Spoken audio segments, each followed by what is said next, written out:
Yo, FFS, I'm sorry to hear that, fam. I hope you get that taken care of. I hope everything all right. Hoping the best for you. We're gonna get into it. Y'all show FFS some love. Hope him the best for his situation. Peace to all the gods and goddesses. Back again with the vibes of the divine. I am the god Shango, and today, get ready to take another deep dive into this electrifying world of the Youngthug Rico trial. Let's get into it, family. Mr. Owl, how many violations of the Georgia Code of Judicial Conduct does it take to get a mistrial with prejudice? Let's find out. 1, 2, 3.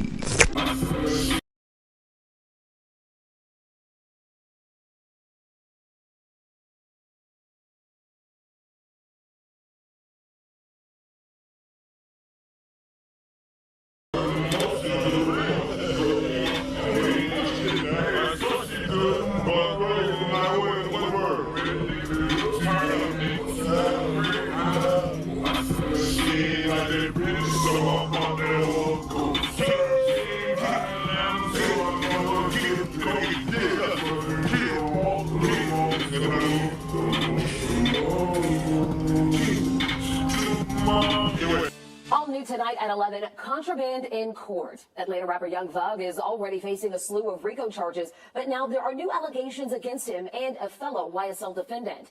Here's what happened. We got this video from court. Take a look at the part we highlighted here. Do you see this? Right there.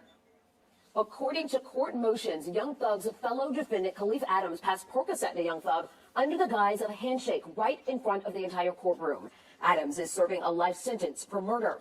Now, right after what you see there in that video, court documents say that law enforcement immediately moved in to search Adams, who resisted. But once they searched him, the documents say they found more contraband, including Percocet, marijuana, and tobacco, all wrapped in plastic, and food seasonings to mask the smell.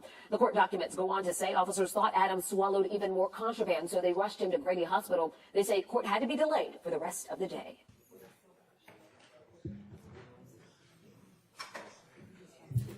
Be in here in the courtroom as a spectator without any recording equipment, or you may be in the media room to record, but no more with your equipment in the courtroom, because y'all have both recorded things that you're not supposed to be recording based on Rule 22. So I'll enter those orders today. Thank you. All right. It is my understanding that we have a plea to be tendered for Mr. Nichols. Is that right? All right. Your Honor, may we approach? You may. Sledge? Where are you, Mr. Sledge? Okay, all right. Do we have an attorney yet, Mr. Hoover? No, Your Honor, we're working on that. Mr. Wright is withdrawn, is that right? Yes, Your Honor. Okay. Quick matter here. I've talked with the state this morning. The state has not yet responded to my omnibus motions, our omnibus motions. The state says that they need a little bit more time, and that's fine. That's good. That's no problem. And I'll be happy to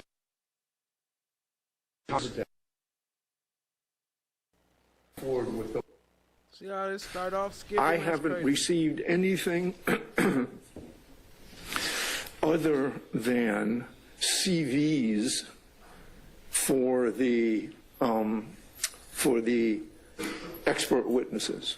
If there is any research, if there's any articles, if there are anything in particular under the here's what I've used to form my expert opinions, if there's anything any of these witnesses are going to rely on that's going to be introduced by the state, such as professional articles or otherwise. Maybe we should have turned those over to you already. Okay, that's what I was just making sure, that there's nothing but CVs. At least for now. Right. Okay. All right. Mr. Williams joins in that request. All right. Anybody? See, let's take roll to see who's here today too, so I can go ahead and. All right. Before he take roll, let me take my role and send a shout out to Cat Knot Williams with the 20 gifted. Go crazy with the slime umbrellas. Show Cat some love. Coming through showing some of that 3K love. That celebration for the 3K. Appreciate you, family. So, shout out to Plans and Pins. Shout out to Loa. Shout out to Danielle. Shout out to Cat Not Williams, of course. Y'all show her major love. Shout out to Always Lion Love. Shout out to FFS, man. I hope everything is going all right. I hope you get that, taken care of the best you can, and get on their heads. They can't be letting that type of shit happen, man. That's a bad situation. I hope the best for you. What up, B Hall? Chloe Albert's Revenge. I see you, family. Appreciate you. CS, I see you. What up? Cha Diggy. Hey, what up, though, fam? Chan, my black is golden. What up? What up? Appreciate you, family. Blue Dream. Joni 4. Danielle. Kristen Vasquez. Blues Clues. Anthony Muffins. What up? What up? Three Faces in the Hood. I see you all, family. I appreciate y'all being here. Let's get into it. Now we're gonna let Glanville take his original roll call. This is with all the original defendants. This is all their names being called. Mr. Adams? Yes, sir. No, I'm sorry, defendant No, Khalif Adams. Defendant. Good morning, Judge. Good morning, madam. Tiambre Callan on behalf of Mississippi State. All right, Mr. Adams is next to you. Good morning, madam. Okay, then we have Ronte Beebe. Good morning, Your Honor. Durante Partridge on behalf of Mississippi. Good morning, sir, and good morning, Mr. Beebe. All right, well, while I'm doing this, Mr. Partridge, do you have any other objections or issues that you wish to bring up in regards to Daubert or 702? Nothing at this time, Your Honor. Okay, all right. DeMonte Blaylock. Damon Blaylock is Yeah, Damon Blaylock. Oh, you're right. All right, good morning, sir. And Mr. Blaylock is next to you. Good morning, sir. Are any issues as to Daubert or 702 that otherwise have not been raised already? nothing at the moment. Okay, thank you, sir. All right. Good morning, Mr. Adams, and good morning, Mr. Williams. Morning, sir. Okay, all right. Heard from you all. All right, let's see. Cordarius Dorsey. Good morning, y'all. Scooter Chad on behalf of Ms. Dorsey. He is still in the process of getting here. Okay. So my only... So, by the way, if any of y'all got gifted their memberships, make sure you show Cat some love and say thank you. Let me see. Is it too late? I think I missed it already. Let me see. I'm trying to... Oh, nope. Here we go. Oh, okay. I got to get it connected. They ain't showing the names. My bad. My bad. The names ain't popping up. We have to see the names. Many of these expert witnesses do not apply to us. I think the gang ones are the most important one to us. So... But me and Loa drop Cat link in the chat. Y'all make sure y'all go sub up and show Cat some love. Just be asking that we hold off on those until he's physically here, so we can, engage in the actual motion yard. If necessary, would you be okay with us trying to involve him via Zoom? I have absolutely no objection to that. He can at least be present virtually. We can go forward on that, We'll try and work on that. See if we can't get that done in the absence. Yes, sir. I would. Yeah. See if you can do it at our break, Mr. Chamberlain. If we can do that, that'd be great. Thank you. All right. Thank you, sir. Any other issues as to Daubert? Chat points are now connected. And 702, other than what you've mentioned already. I think the gang experts are the ones that are going to be hashed out. Anything else, all the medicals, most likely we'll be able to stipulate after we have a discussion with the state. Wonderful. Okay, thank you, sir. All right. Okay, Mr. Eppinger. Good morning, Your Honor. Attorney Eric Johnson. Good morning, sir. He's present. All right, thank you. Good morning, Mr. Eppinger. All right, okay, Mr. Johnson. Hear that, Mr. Eppinger. Anything other that you'd like to raise that otherwise hasn't been presented already? Your Honor, we were just joining Mr. Adams' objection to the presentation of the gang with the gang expert today. I'm not doing it today. It'll probably be tomorrow. Or actually, I may do it. It depends on whether or not how much time I have left and availability. Okay. So I'll note your objection in that respect. Okay. Okay. All right. All right. Let's see. Miles Farley. Good morning, Your Honor. Good morning, Mr. Menezes. Yes, on behalf of Mr. Mouse Hardy.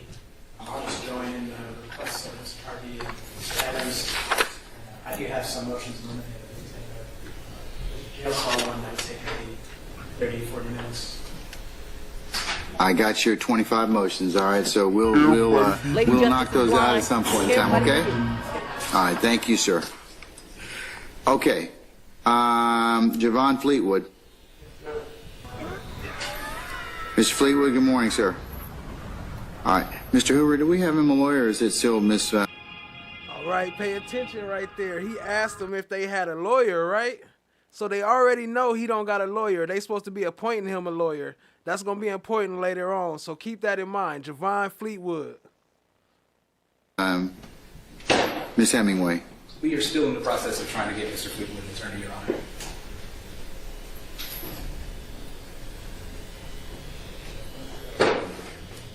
Okay. All right, Mr. Fleetwood, you're welcome to sit back there. This pertains to you, and we're trying to still get you a lawyer, so bear with us, okay?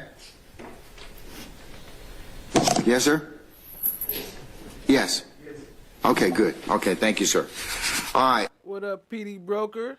What up? Thanks for the 3K shout out. What up, Keen YouTube channel? See you, family. Loa, Danielle. Appreciate y'all. Danielle Judge. That's 2 Danielles. Let's see. D'Amican Garlington. Lady Chameleon, what up? I see you, family. Appreciate you joining. Mr. Garlington? Oh, sir, I think you're still in the process. We still need to get you an attorney, correct? Yes? Yes, sir. Okay. Yes, Mr. Hoover? I was just going to stand and say yes if I needed to. Okay, all right. All right, Quintavious Greer. Good morning, Your Honor. Good morning, Ms. Mormon. Mike Rush on behalf of Mr. Greer as well. Okay, all right. Any other issues in regards to the Daubert or 702 issues? No, Your Honor. All right, okay.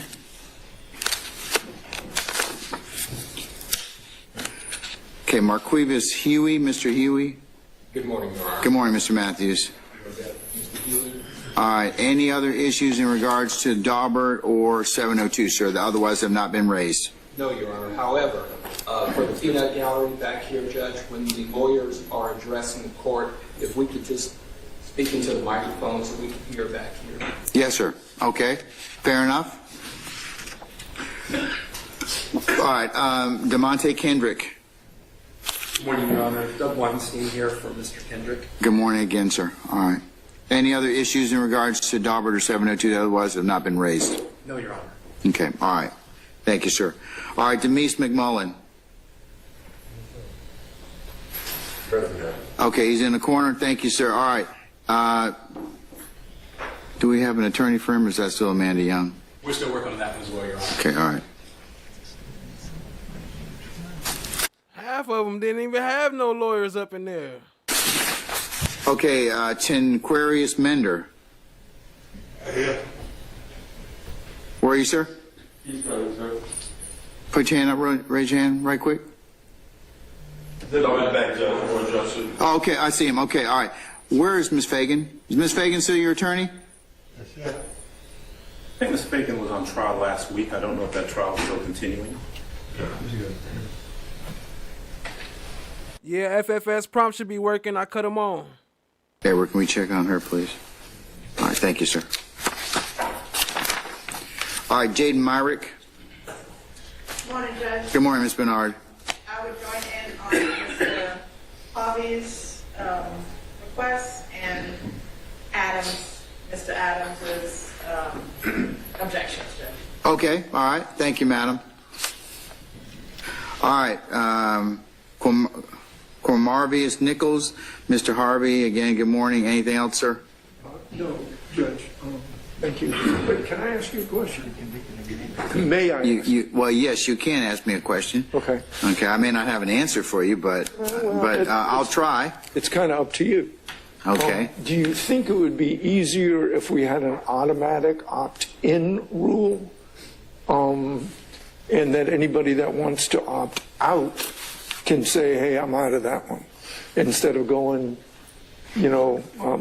I'm doing this because I need to take roll. No, I so, get that. I'm just asking, as far as you're concerned and everybody else is concerned, we can automatically opt in if the court makes that ruling in that way. Anybody that doesn't say I'm out is automatically joined, and we don't have to. I don't have any issue with that. Okay, good. So. Can you guys have any objection to that? I'll look into that. What? I'll look into it. All right. With your permission, I think that'd make things a lot easier. Okay. I don't have any issue with that. Okay. All right.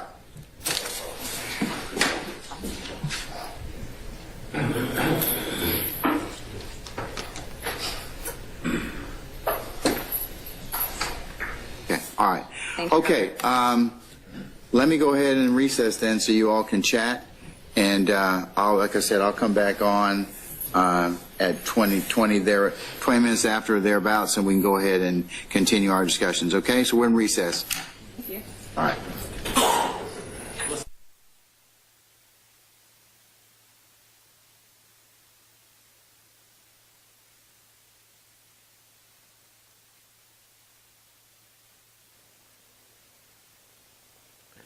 Yeah, this was actually day one. This is the very first hearing of this whole trial. I mean, before the trial, this was the first hearing, the preliminary hearings, day one. I ain't gonna go through the whole thing. I just wanted to show that intro so we could see all their names. And then also right here, look how they try to do oh boy I was talking about earlier.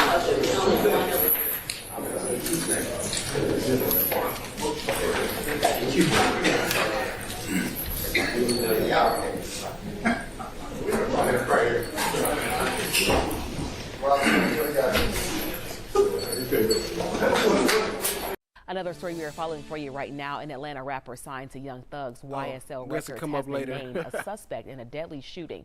According to court documents obtained by 11 Alive, 20-year-old Jacoby Moody was taken into custody.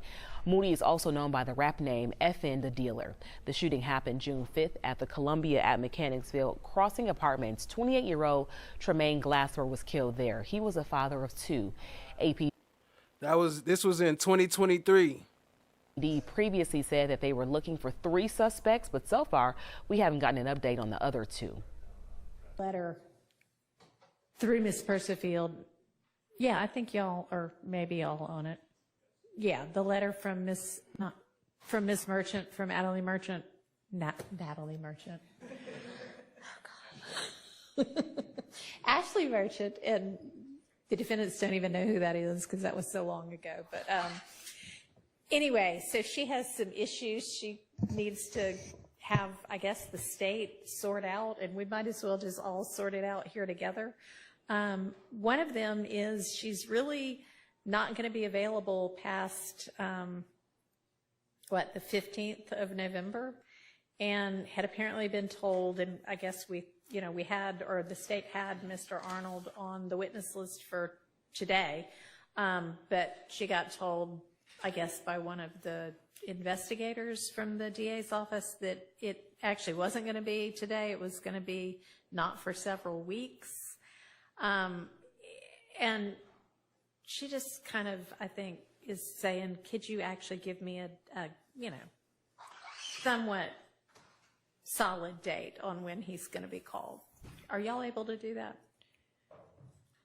I mean, it doesn't have to be like, by the day, but, Your Honor, so prior to getting this letter, we thought that it would be maybe that week of Thanksgiving. However, given the letter, I think some of her it cannot be the week of Thanksgiving. She is not available, which means he is not available after the 15th of November. So that's why we need to look. Did y'all already know? No, I don't think we knew about. Look, y'all know she's scared of Ashley Merchant, and they ain't ready to mess with Ashley Merchant. That's why they making plea deals right now, huh? That's part of why. What she put in this letter today, we had some dates, I believe, up until October, like these last few weeks, nothing in November. And I haven't been the one primarily speaking with her, but my understanding is we knew dates up until the end of October, nothing until November until this Okay, letter. well, So we now now we can. know that if y'all don't have him What up, Laugh? I see you, fam. Appreciate you joining. testify before November 15th, it's not really going to happen. Okay, so now that we know that we can, if you can give us a tomorrow, I think we can decide when. All right, and then with regard to, I don't know if y'all read it yet, but she's wanting to be fairly clear that if the state intends to ask him anything other than the wording on his guilty plea, there's going to need to be a immunity order. Yes, Your Honor, she made us aware. Don't want to talk about this when the jury room door is open. Okay, go ahead. Yes, she didn't make us aware of that, and so that is a part of our consideration Okay, if we so decide to ask anything Let's outside. get that all, wrapped up well in advance, because it sounds like she's going to probably want to come in here, maybe with Mr. Arnold, maybe without, I don't know, but get sort of, I don't know, some kind of, you'll see if you can nail it down without the court's input and just present me with an order, but if not, then I don't want to wait until the last minute. And I would, she has asked for at least a week's notice, which I don't think is unreasonable. Yes, and we plan on doing that, Your Honor. All right.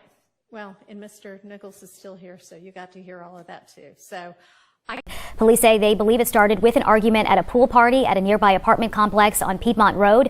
Police later said that one of the victims was a customer at the nearby Home Depot. All three were taken to the hospital, alert and breathing. Another shooting happening outside. What up, Jennifer Devine? I see you, fam. Appreciate you joining. Atlanta's Trap Music Museum. 4 people injured early yesterday morning. Police say the victims were headed back to their cars when someone in a black Dodge Charger started shooting. 3 men were shot in a car, and a woman who was not with them was shot in the back. The men were taken to the hospital in stable condition. Police say the woman took an Uber to the hospital. We don't have any information yet on how she's doing.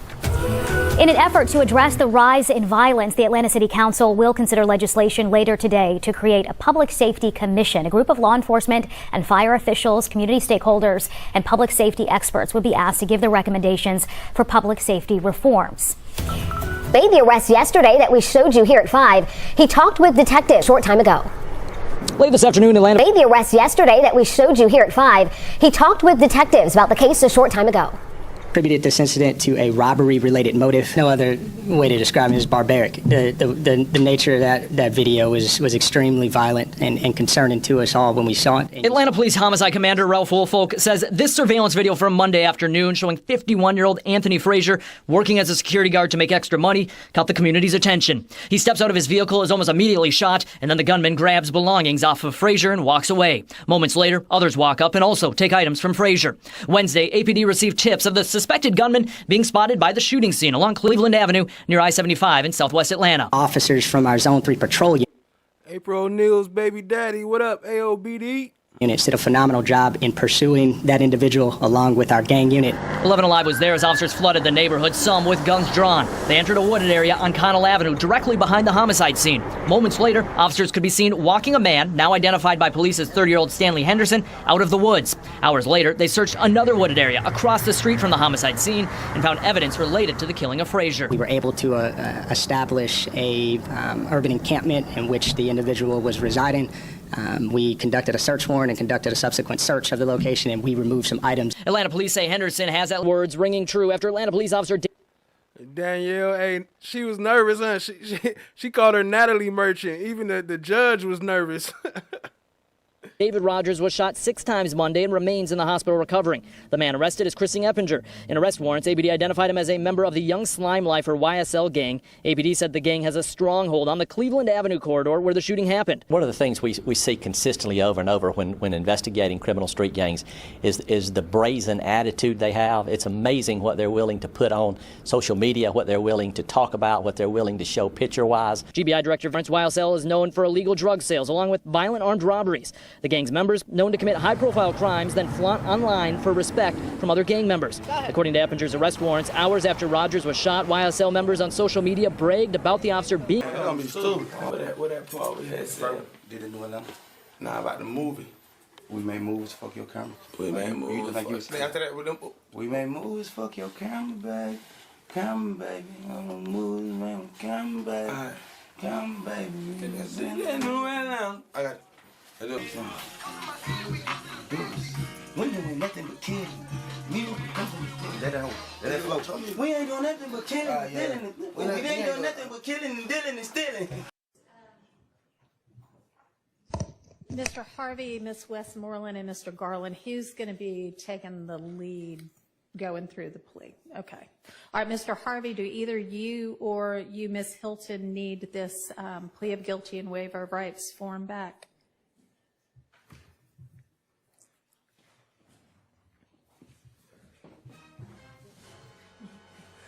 Thank you.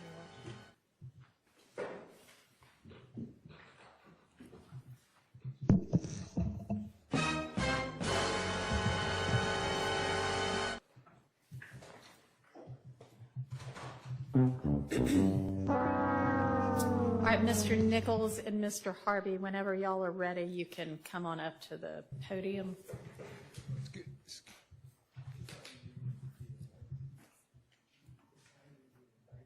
Mr. Harvey said he's signing the indictment. Okay.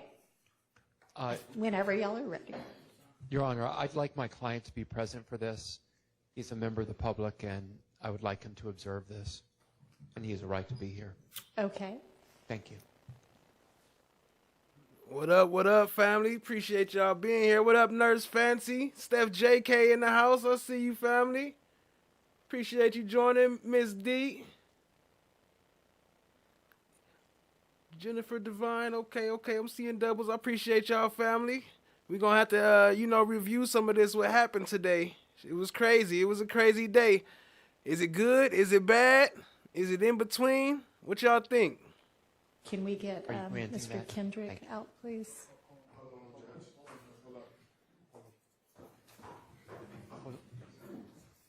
Stand by. Oh, wait, Your Honor, I'm sorry. Can we have the... Yeah, can I approach? Apologize for the interruption. Thanks for y'all's patience. Some of the co-defendants in the ongoing trial wanted to be out here, so they are out here now. And Mr. Harvey, are we ready with Mr. Nichols? Yes. All right. So if any of y'all missed it, this is from earlier today. I think at the podium, please. Thank you.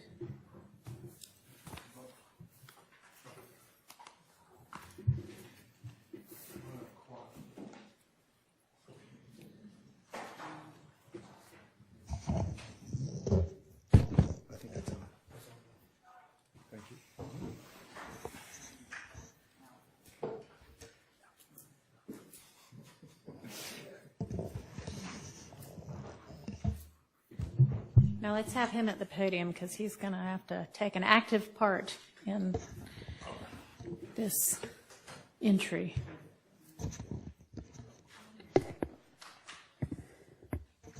All right. Okay, sure. Sergeant, can you swear him in, please?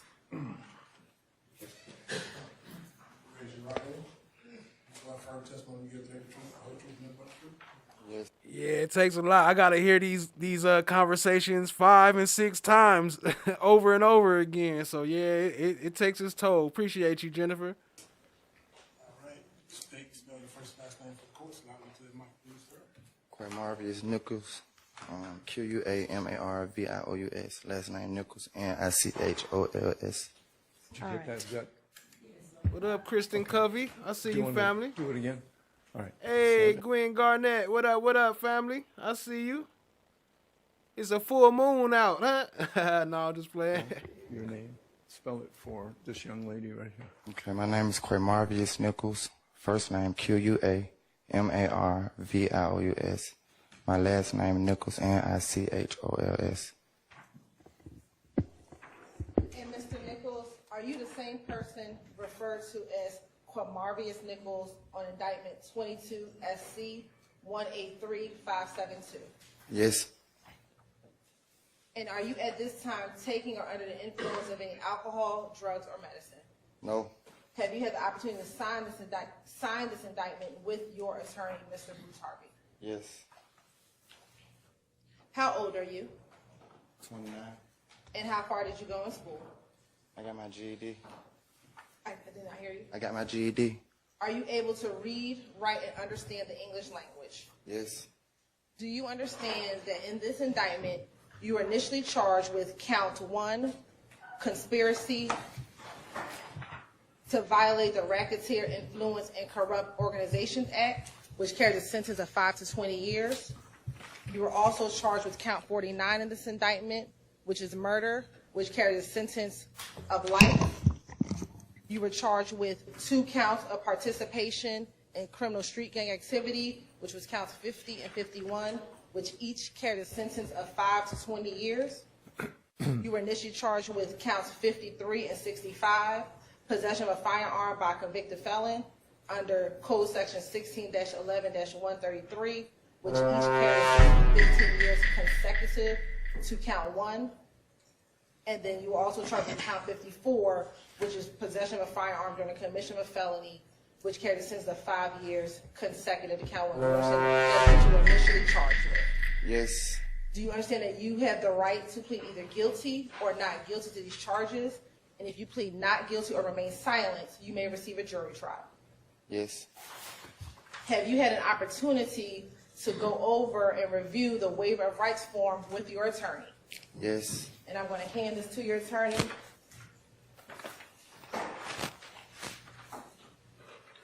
Did you sign this along with your attorney?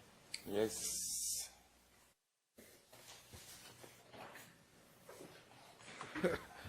No, I don't think they related, Chloe.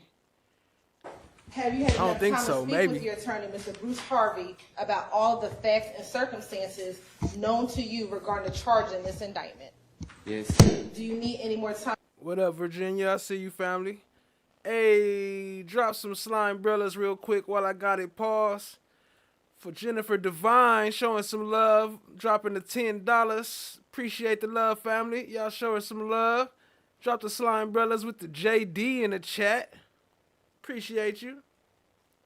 To discuss this man with your attorney. No. Are you satisfied with his counsel and representation?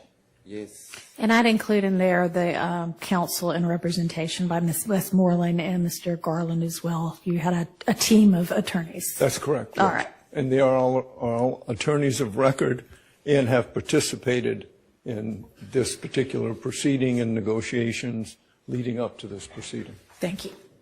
Do you waive formal reading of the indictment? Yes. Do you waive any and all defects with respect to the indictment? Yes. And to your knowledge, have you been arrested on all the charges in this indictment? Yes. And Mr. Harvey, the state is unaware of any outstanding warrants related to these charges. Do you know of any outstanding warrants that are related to these charges? Not related to those charges.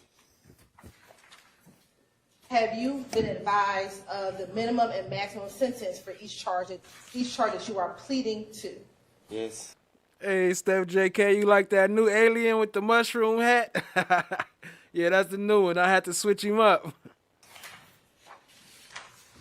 Do you understand this is a negotiated plea of guilty, which means that the state will recommend to the court as to count 1, conspiracy to violate the Racketeer Influence and Corrupt Organizations Act, a sentence of 20 years to serve 7 years in custody, balanced on probation?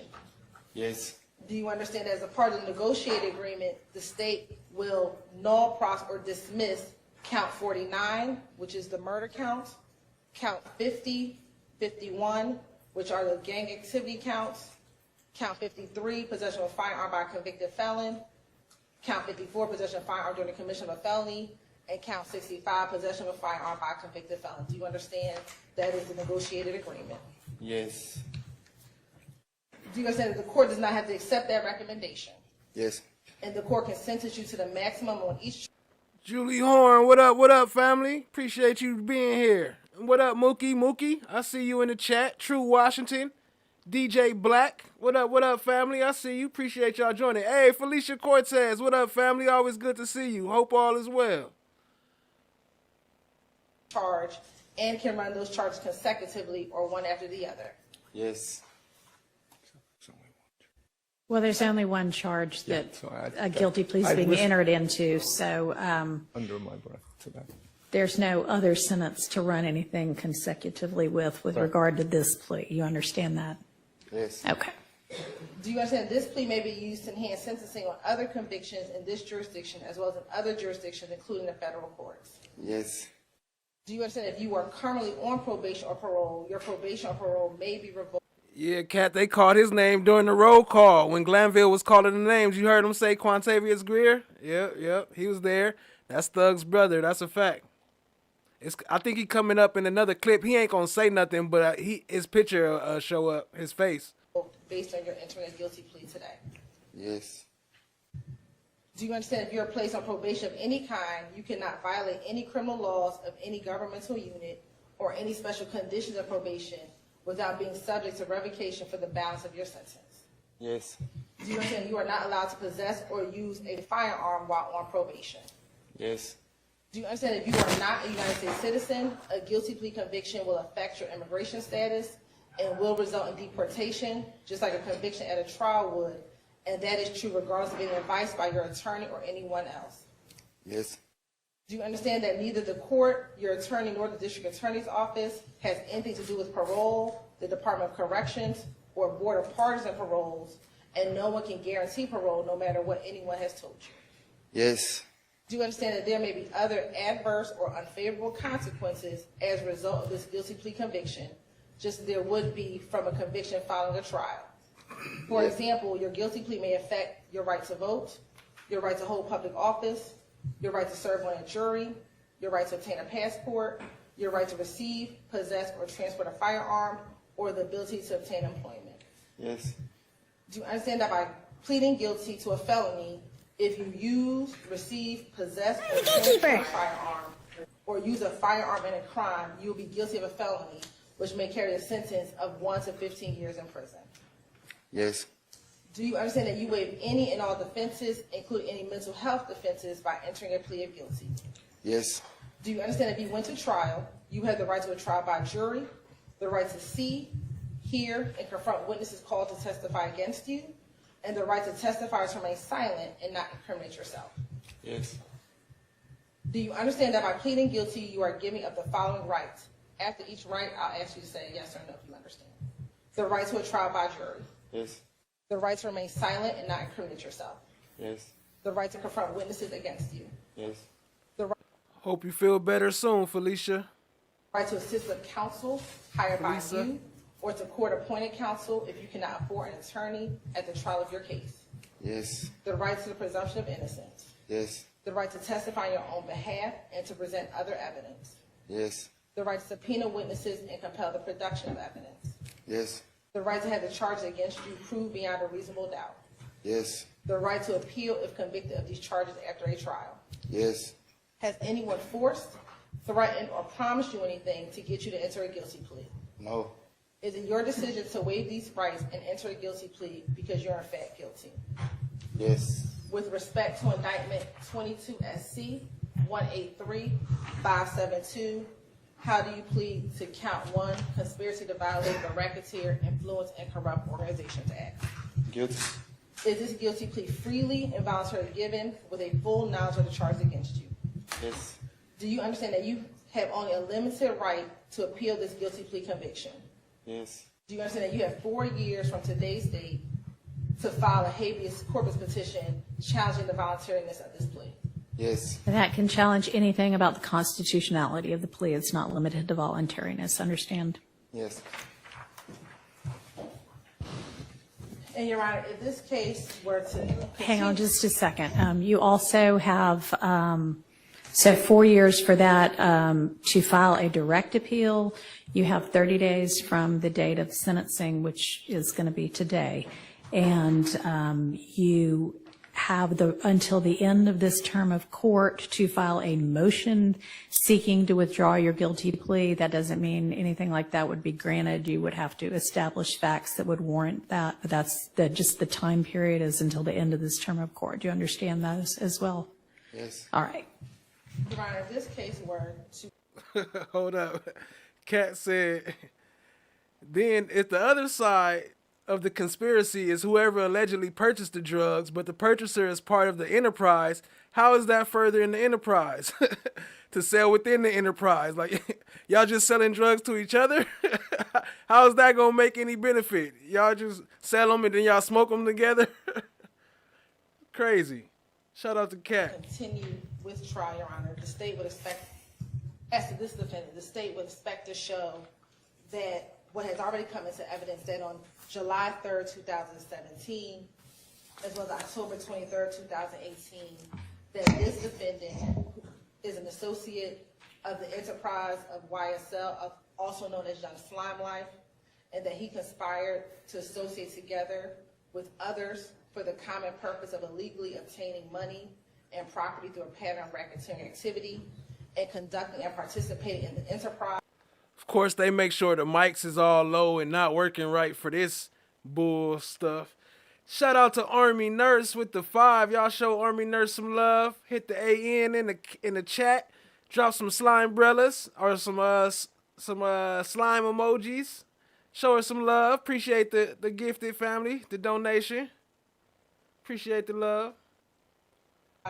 Through a pattern of racketeering activity and furtherance of the conspiracy, this defendant engaged in the activities below. He engaged in activities that assisted with preserving, protecting, and enhancing the reputation, power, and territory of the enterprise through acts of racketeering activity to include murder, assault, and threats of violence. That this defendant preserved, protect, and enhance the reputation, power, and territory of the enterprise by the posting of messages, images, appearance in videos, and songs demonstrating allegiance to the enterprise and a willingness to engage in violence on its behalf, and to obtain All right, I'm gonna money, skip forward a little bit weapons, because she's as well as kind of five boring members me. of Y were believed to show an onset of a gang war that was released to the public. There was an onset I just have to of fast forward a little retaliatory bit. activity that occurred between March 3rd, 2022 and March 16th of 2022. That includes a March 11th homicide of YSL associates Christian McMiller and Darius Ford. It also then included a retaliatory shooting of a YFN associate, and then ultimately it led to a murder of Shamel Drinks, who we believe is a YFN associate. This murder occurred again on March 14, 2022. Mr. Nichols is seen on surveillance video at that BP gas station as I just referenced earlier. He was at the gas station with YSL co-conspirator Shannon Stillwell. Mr. Stillwell was driving an Audi vehicle. Mr. Nichols came to that gas station in a Ford Fusion vehicle. You see both of them on camera together. While they are at that gas station, Shamel Drinks approaches that gas station as well. I think unbeknownst to Mr. Drinks, Mr. Stillwell was still in his vehicle, which is the Audi. At some point in time, Mr. Nichols got to his vehicle, the Ford Fusion. Once Mr. Drinks finished his business or finished handling business at that gas station, we know that there is a phone call between occupants of the car that Mr. Stillwell was in and occupants of the car that Mr. Nichols was in. That communication was to the effect of, you need to get on FaceTime. As soon as that conversation ensues, we see Mr. Drinks leave the gas station in his vehicle, and both the car that Mr. Stillwell is driving as well as the car that Mr. Nichols is driving both follow out of the gas station, following behind Mr. Drinks. Mr. Drinks proceeds down the street to the light at Windsor, which is right by I-20 in Windsor. Mr. Drinks is in the far left lane. The car involving with Mr. Stillwell pulls up to the middle lane, and Mr. Nichols' vehicle pulls up to the far right lane. This is all captured on surveillance video and surveillance camera. They are at the light for a moment. Then we see both. Chloe Albert's Revenge say, apparently you can conspire alone too. I'm a solo conspirer of the enterprise in furtherance of the enterprise.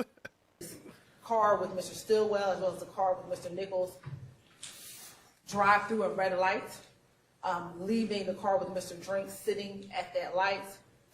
About 30 minutes later, a Good Samaritan sees that car still sitting there, approaches the vehicle, and Mr. Drinks is now deceased inside of that vehicle. We had know through LPR readers that both Mr. Stillwell's vehicle and the car involving Mr. Nichols drive in the direction of 20 westbound and follow in tandem.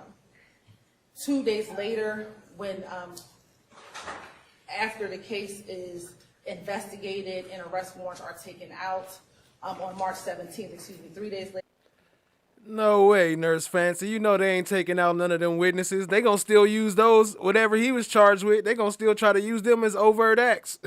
Later, Mr. Nichols is found with Mr. Stillwell at a Chick-fil-A gas station, Chick-fil-A restaurant. There is a chase, I'm gonna call it a high-speed chase, but there is a chase through the city of East Point, and eventually Mr. Nichols as well as Mr. Stillwell are both apprehended after arrest warrants were ultimately taken out for the murder of Mr. Drinks, Your Honor. Given where we are in the case, Your Honor, we know that Mr. Nichols, we do not believe Mr. Nichols was in the vehicle in which the shooting occurred, but he was in this other vehicle. The state has made the decision to move forward with this recommendation for the RICO count, Your Honor, for count one. Mr. Harvey, are y'all acknowledging a factual basis to the count one, the RICO count? Okay, we are acknowledging a factual basis. There has already been evidence with regard to the July 3rd, 2017 drug. Destined to be. What up, family? I see you. Appreciate you joining. Event, the October 23rd, 2018 drug event. We categorically Daniel Hauser, what up? I see you. Appreciate you joining. Deny and contest any use of violence by Mr. Nichols. We don't agree to that underlying factual basis. We believe those two predicate acts that were committed by Have a good night, Felisa. Hoping the best for you. Mr. Nichols, without any question, are sufficient to meet the elements of the offense. The offense to which he's pleaded to, which is a RICO conspiracy. A RICO conspiracy requires proof that the defendant either conspire with another person to violate one of the substantive provisions of RICO, and that would be drug offenses. Drop some slime brellas real quick for Chloe Albert's Revenge. Appreciate the love with the super chat. One shooting with one car. 25 people charged with that one. Apparently Infinity makes clown cars too. Right, duplicates, clones. They got clone charges. What type of shit is that? Yeah, we just gonna take this, copy and paste it, and put this on over there with that one. The hell? Or show some love to Chloe Albert's Revenge. Drop some slime brellas. Personally endeavor, I believe that's what the language of the statute says, to violate one of the substantive provisions. Well, that's what the language of the statute says, but Yes. he is indicted in this indictment with conspiring, not with endeavoring. That's correct. So we're talking about a conspiracy. We acknowledge the two events that he participated in. We categorically deny any other allegations other than those two events that are sufficient for a factual basis. We categorically deny that we participated in any way in the unfortunate death of Mr. Drinks. We categorically deny any other charges to which we are, substantive charges to which we are not entering a plea, and that includes gang charges. That includes gang charges. Keep the slime brellas going. Once again, drop another JD with the slime brellas and slime emojis. Appreciate the love, family. If you and two people go in on an ounce, split it up to sell. Wait, split it up. Wait, hold on. Let me make this bigger. I can't see. Let me blow this up real quick. Hold on 1 second. Okay. If you and two people go in on an ounce of weed, split it up to sell, that is technically RICO. I know my grandfather did 10 years in the 80s for a poker game. Fuck RICO. Damn. That's crazy. In the 80s. They've been doing RICO since the 80s? Well, I guess, yeah, the mafia and all that, it was back then. So, yeah, I guess that makes sense. Shout out to Jennifer Devine, family. This is a plea solely to a conspiracy to violate the RICO Act. So that, but yes, we. What up, Tall Glass, Texas T, Chatty Cathy? I see y'all. Appreciate y'all joining, family. PD Broker, I don't know if I said what's up earlier. B Hall, what up, what up? Acknowledge a factual basis to that extent, Your Honor. Understood. All right, thank you. Your Honor, we just have one additional thing to say. Go ahead. The factual basis regarding the nature of YSL is that the evidence has shown and will continue to show that Mr. Nichols conspired with others to participate in Young Slime Life through a pattern of racketeering activity, and multiple defendants and unindicted co-conspirators have committed overt acts to further this conspiracy, including drug sales, aggravated assault, and murder, also including social media posts asserting the violent nature of and asserted dominance of Young Slime Life, also known as YSL. And that concludes our factual basis. And again, once again, we again categorically deny those Look, YSL Ponytail said, no, we not doing that. We not playing them games you be playing with them, not today. Presentations, and again, the only thing that is necessary to meet the factual evidence of a 1614-4C is proof that the defendant conspire with another person to violate one of the substantive provisions of RICO, and that is subsumed by the drug offenses that have already been proven in this case, and to which Mr. Nichols has previously pled. All right, thank you. Understood. And Your Honor, may I approach with the waiver of rights form? Yes.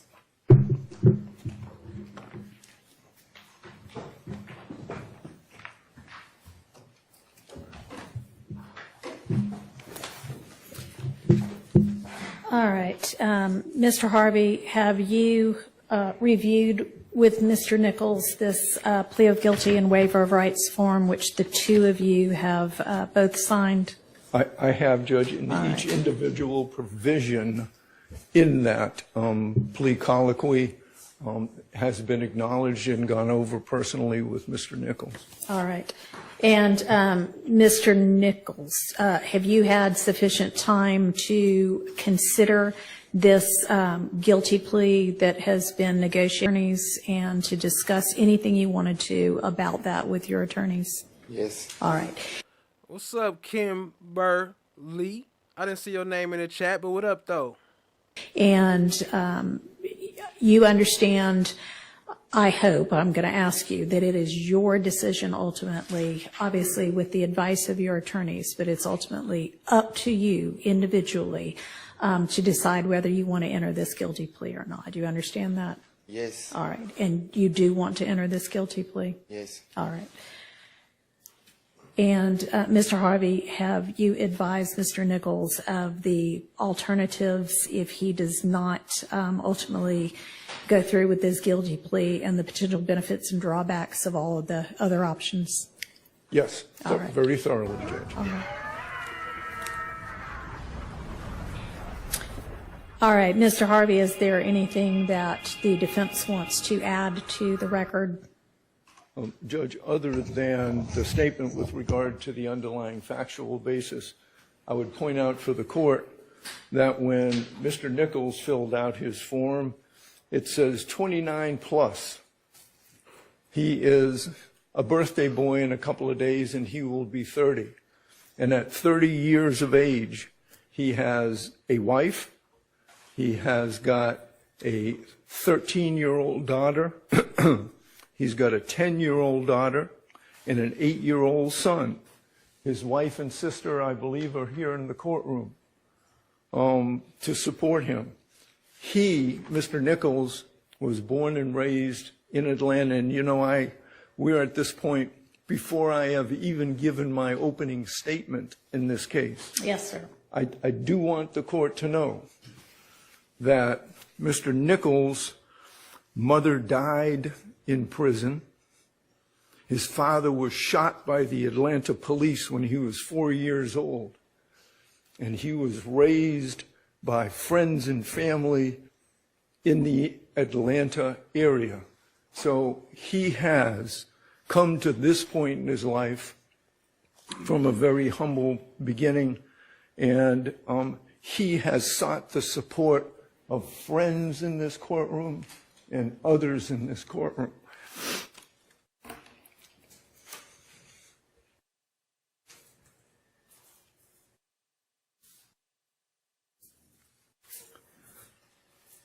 He is an intelligent young Rainy Rain, what's good, family? Appreciate you joining. man who I believe has a future.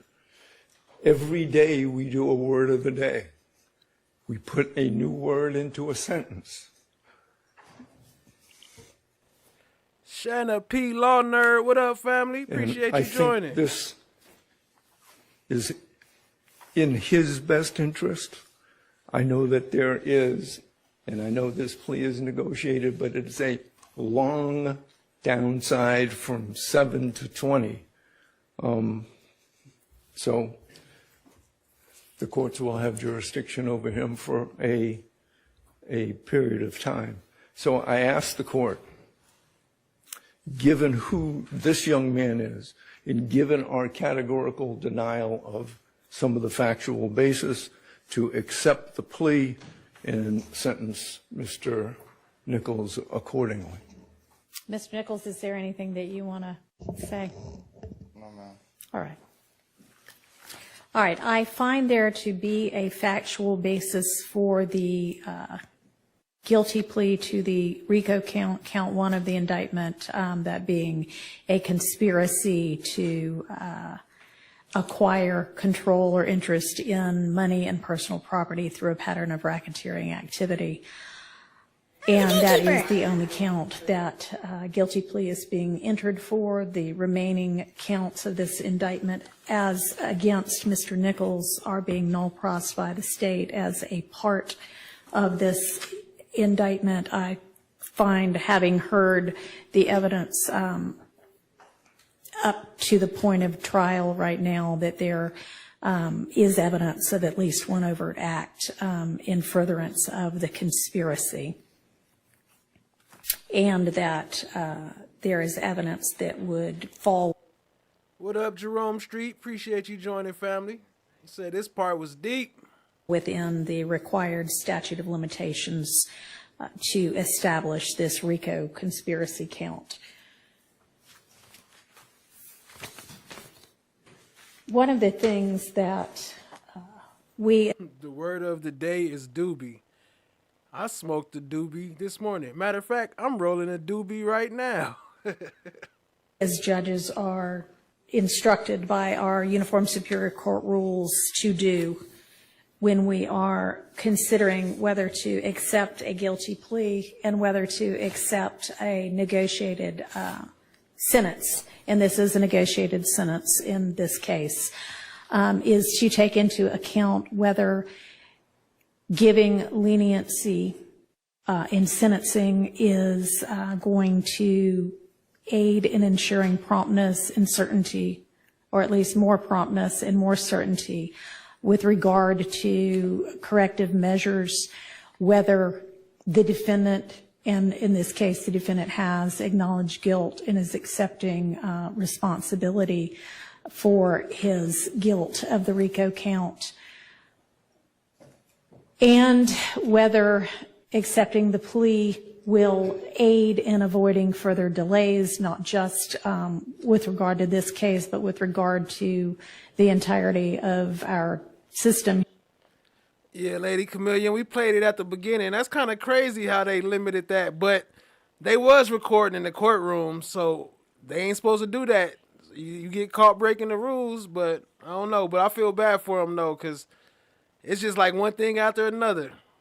Here in Fulton County, and this plea does go towards doing all of those things. I am going to accept the plea as negotiated and sentence in accord with the negotiated recommendation. As I said before, find there to be a factual basis for count one of the plea.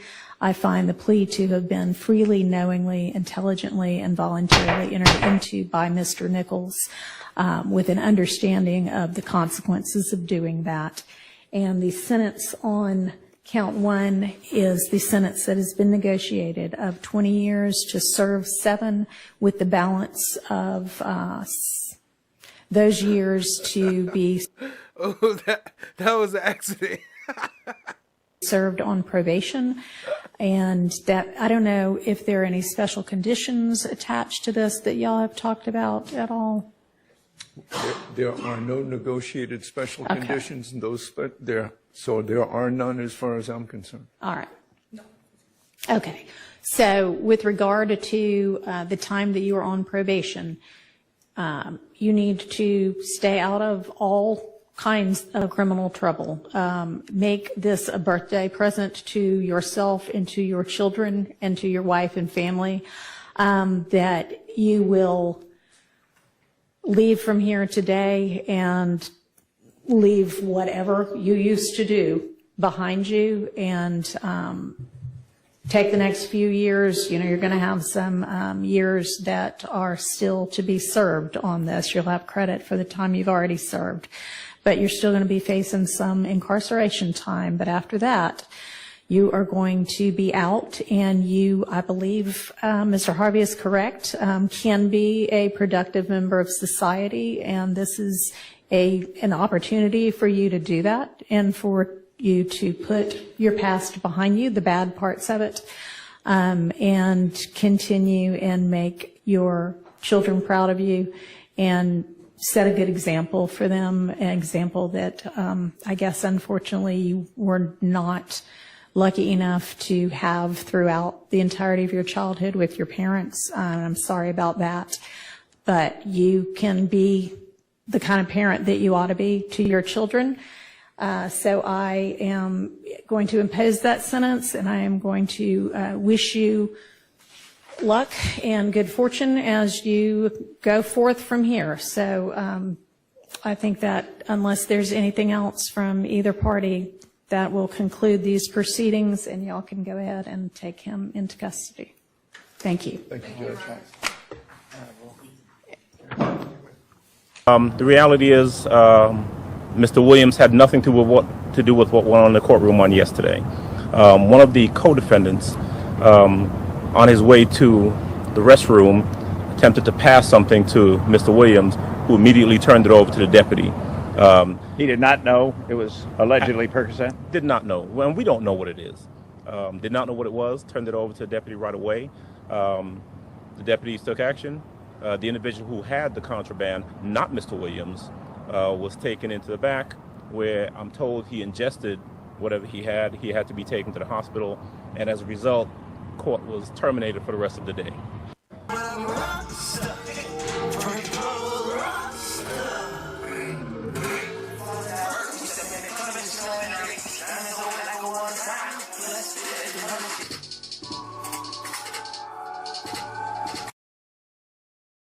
There go Dirk right there. So I'm gonna be talking about him coming up soon. They was like, shit, as bad as this trial is going, we gotta go get Dirk, huh? Well, I mean, he was about to leave the country also, but here go him and Thug in the studio a long time ago. You see how short his hair was.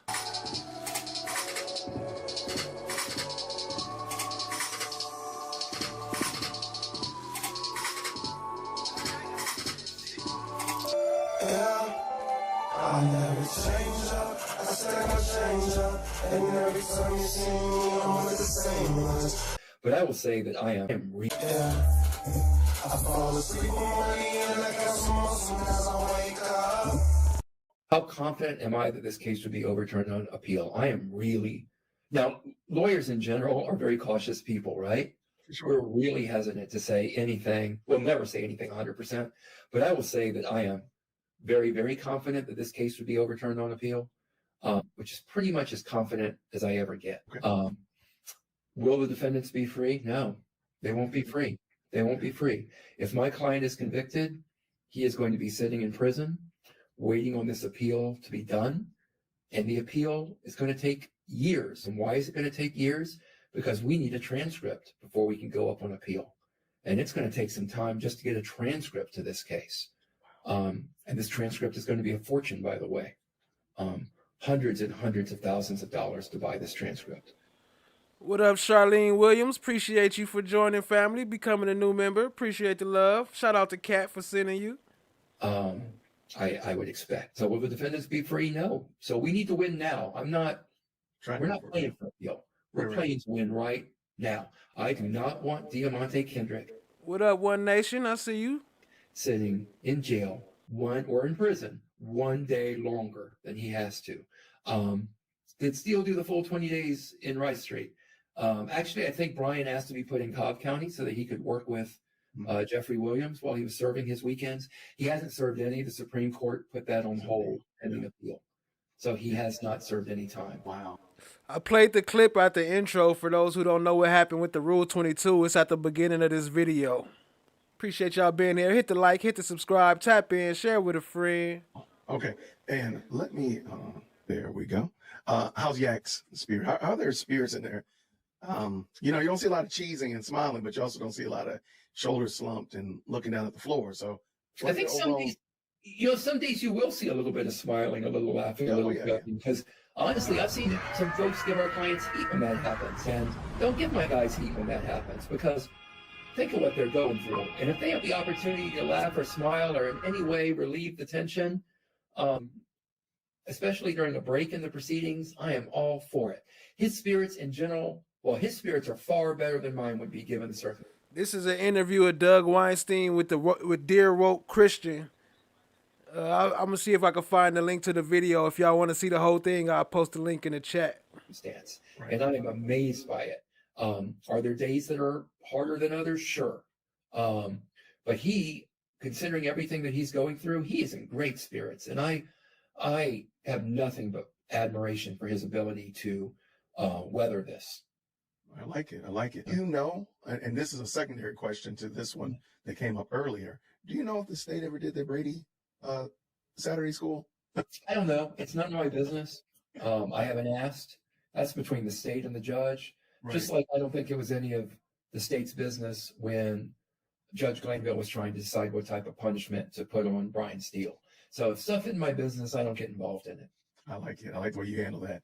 Why does Judge Whitaker enable Love's unpreparedness? Well, I'm going to disagree with the premise of that question because I don't think she does enable it. I know she's been coming down pretty hard. Listen, I don't know how many trials you've watched.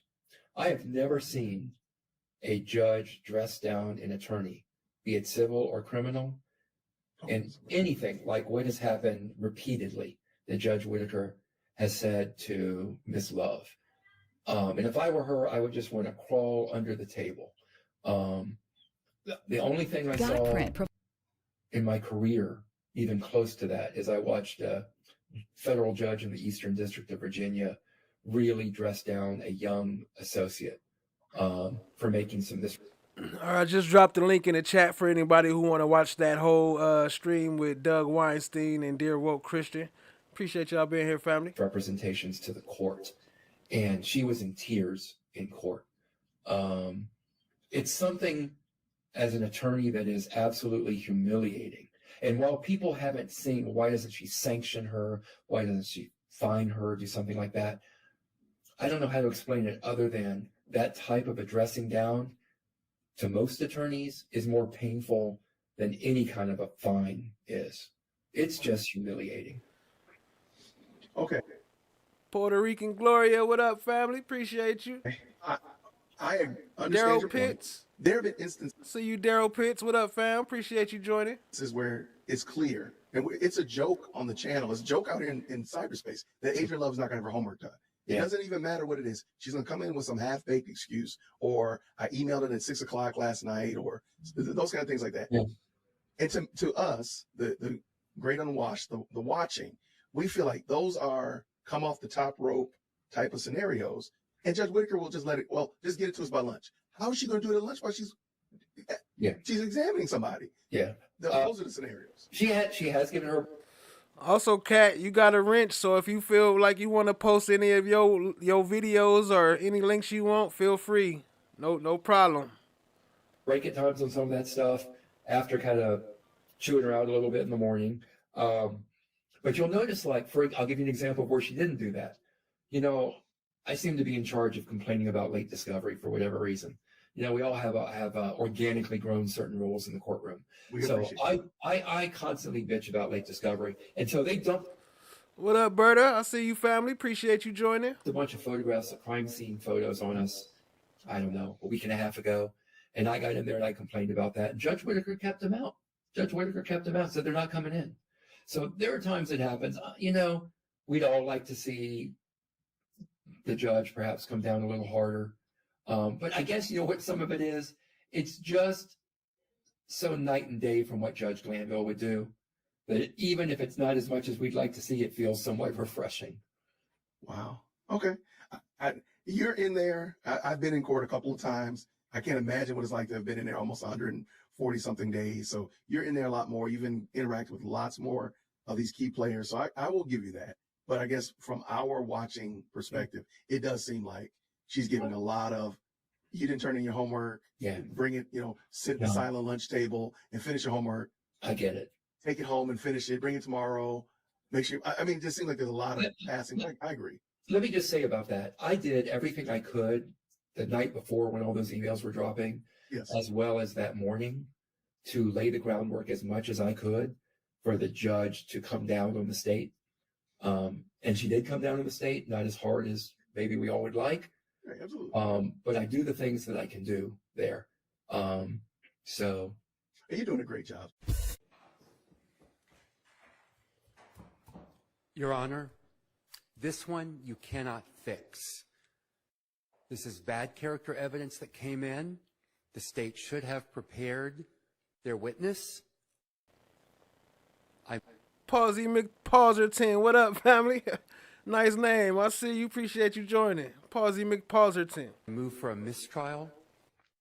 This absolutely cannot be unheard by the jury. It was heard clear as day in his deep, sonorous voice.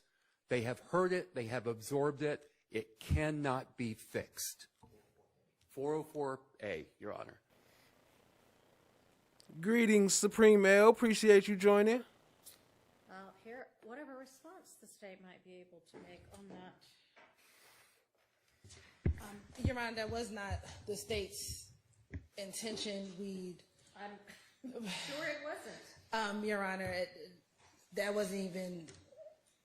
response didn't even come across my mind that would even have come out of our witness's mouth, Your Honor.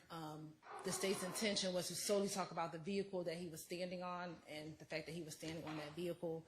If you can just give us an opportunity just to look at some case law just to see if we can. Your Honor, I'm sorry. How many times has this man testified in a trial? How long has he been I know he's a retired investigator. How long has he been an investigator? He knows he is not supposed to say that, Your Honor. I would find it surprising if he isn't aware that that's not supposed to come out. I do not believe that the state intended to elicit that, and I think that you actually yourself acknowledged up here at the bench that you don't believe that was the state's intention. I do not believe it was their intention. Nonetheless, it happened. I'm going to give y'all about 15 minutes or so to find whatever you might be able to find. Thank you, Your Honor. All right. In the Swims case cited by the state, correct me if I'm wrong, but I do not believe that was a seasoned officer that testified about the bad character. Is that correct? I don't know if it was seasoned officer. No, I looked. It's not. It's an inmate, right? And I think there's a distinction between a fellow inmate and an officer with decades of experience. And it's not just I that think that. Shout out to Mookie. Welcome to the fam. Appreciate you joining. I mean, I think if you go back and look at Posey v. State, which you may have already looked at, 152, Georgia Appeals 216, there you have a case where a seasoned officer testified about bad character of a defendant. The court in that case called for, there should have been a mistrial. It says that when it's impossible for the trial court by corrective instruction to rectify the harm done by improper testimony, a mistrial must be granted. And again, the issue here is you have a seasoned officer, someone with years of experience testifying. And in Posey, there's really very instructive language from our courts where they say we reiterate here. I'm sorry, I'm talking too fast. And too loudly. Yeah, you know what? I'm going to tone it down. We reiterate here what we said in Boyd. It may well be argued that peace officers are not always well acquainted with our rules of evidence and that statements such as the one here are merely inadvertent. I'm going to stop the quote for a second to say something, which is, again, here we have a peace officer, here we have an investigator who is well seasoned. Appreciate the sub, DJ Black Charm Music. Quote continues, but if we refuse to reverse this judgment, then we provide no incentive to district attorneys and solicitors to counsel their witnesses, especially law enforcement officers, to avoid extraneous and inadmissible outbursts. It is high time that this court go. Yeah, Mookie, we got custom emojis up in there. Feel free to have some fun. Use as many as you want. Spam the chat with the emojis. We appreciate the love around here. Go on record as opposing without reservation such conduct by law enforcement officers. Posey is exactly on point. Posey calls for a mistrial. This officer should have known better. The state should have properly prepared the witness to not issue, to not blurt out, to not state so clearly that my client was just getting out of prison. It cannot be corrected, Your Honor. All right. Any last words by the state? Well, actually, never mind. It's the defense's motion, so y'all don't. That sound like she was about to catch a body, huh? Any last words from the state? Don't get any last What's your words. final words? All right. I think I am finding that this was not intentionally elicited on the part of the state. However, I also am finding that this witness as a law enforcement officer should have known better than to make any mention of it. It is, however, significant that one of the charges against Mr. Kendrick in this indictment is that he is a convicted felon.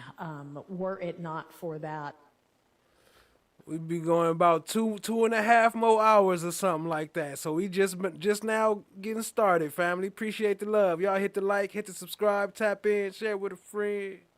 I would grant the mistrial motion. But given that this jury already knows that he's been convicted and is a convicted felon anyway, even without this testimony, I don't think that a mistrial is warranted. I am, however, going to give a curative instruction and as a sanction for this having occurred, that's the end of the testimony from this witness. There's going to be no more testimony from him. So he's done. All right. What I am proposing to say as an instruction is Defendant Kendrick's Lady Justice is blind. Everybody can get as to count 63. I had left a message Sunday for him to give me a call Monday once we talked, explained to him what happened, gave him the details of what happened, and it also explained that I believe I knew who was the driver of the Camaro. I just didn't know his government name. And so on Monday, myself and my partner, Lakia Gaither, she's better at finding people, so she started searching. Basis. Is it, non-responsive? Because he's on direct, so he can testify. Yes. Okay, all right. So, and what else? What's the other basis? Also, his conduct and what he did and what he told Detective Gracie is not relevant to this act. All right, I'm going to overrule that particular objection. I'll sustain the first one now. Okay, so we need to rephrase part of it. What up, Brandy P? I see you. Appreciate you joining, family. Monday, when you spoke of Monday, reaching out to Detective Gracie, is that Monday, April 27th? Yes. Where are you, Mr. Sledge? Okay, all right. Do we have an attorney yet, Mr. Hoover? No, Your Honor, still working on that one. Mr. Wright is withdrawn, is that right? Yes, Your Honor. Hold up. Y'all heard that? In the preliminary hearings, he said, Mr. Sledge, Attorney Wright has withdrawn. So his attorney withdrew himself back there in the preliminary hearings. That's Monktunk lawyer they talking about, Antonio Sledge. Okay. Do we have an attorney yet, Mr. Hoover? No, Your Honor, still working on that one. Mr. Wright is withdrawn, is that right? Yes, Your Honor. Okay. A little 15 years. And where are you currently assigned? Zone 3. And where's the Zone 3 area? South side of I-20. From there I went Y'all remember Officer Dusted? Officer Dusted right here. to the Zone 15, and then from there to Apex K9 unit, and then to Zone 3. And are you hosting? Okay. Do you recognize documents 3, 4, and 5? Yes, I do. Okay, yeah, here we go. This is the part I was talking about earlier. I must have placed it in the wrong spot. So this is the part we was talking about earlier when it first started, when we was doing a roll call, and what's his name didn't have a lawyer, right? So now watch what they do. Watch what they try to do, and they got caught. And how do you recognize those documents? These are reports that I had prepared for these cases. Okay. And for each of the 3 documents, did you follow the best practices and standards that we discussed earlier? Yes. And to your knowledge, those cases involved defendants Fleetwood, Eppinger, and Beebe? Yes, I believe they did.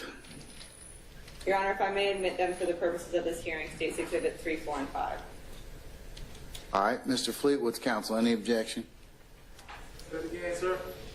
Oh, okay. Mr. Fleetwood, do you have any objection, sir? All right. Mr. Eppinger, you have any, Mr. Eppinger or your counsel, do you have any objections? No objection for the purposes of this. All right. And Mr. Beebe's counsel? No objection for this hearing, Your Honor. Okay, all right. Your Honor, Sean Hoover, in regards to Mr. Fleetwood, it has to be shown that Mr. Fleetwood does not have an attorney. Yeah, Fleetwood. That's what I was talking about. And I didn't pause that. That's them. Look. They start skipping. As soon as he started talking, they paused it themselves. Does not have legal representation, and he's not prepared to have.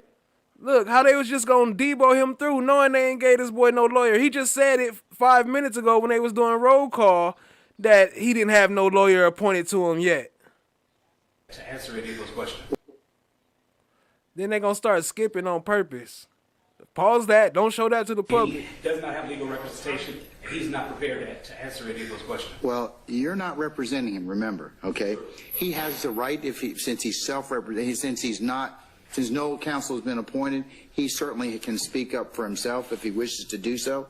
I provide him or anybody else who doesn't have counsel with that particular same ability. I understand that he does not have an attorney as of yet, but you know that's just the way we are at this point in time. So when you get him an attorney, if that attorney wishes to reevaluate anything that has been presented thus far, that person can do so and file particularized motions or any other issues at that point in time. Yes, Your Honor, and I just want to make sure it's clear on the record that all these questions that be asked him, he does not have legal representation. I understand that, sir, and I'll understand. I'll say for the record, he is not represented by counsel as of yet because we haven't been able to appoint him counsel. Good day, Ed Casper. Yeah, we see you, family. And then we have been attempting to do so since May of this year. Right. All right. All right, Mr. Fleetwood, did you have a question, sir? Sir, I don't want to talk about my attorney because I ain't even got Okay, that's all right. That's all right. You're good.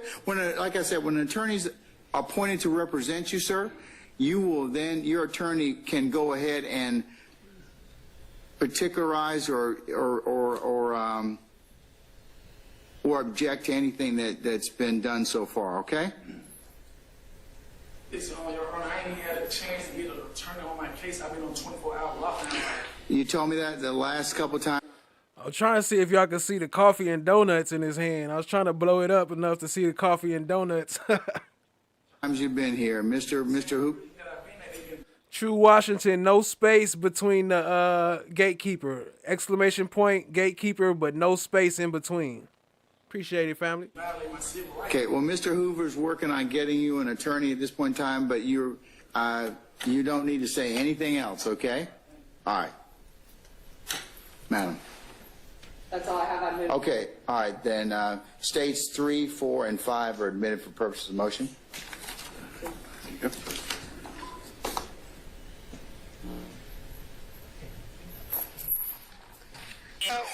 Still on Cleveland. That's 41. That's 41.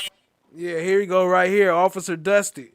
Pay attention to this chase. He chasing somebody. He gonna get smoked, and then he lying to the people that he on the call with, or to the operator, not 911, the whatever, the dispatcher.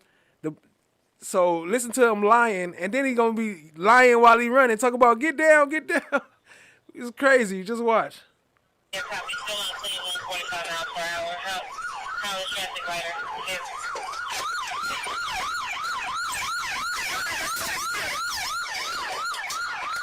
What's your location?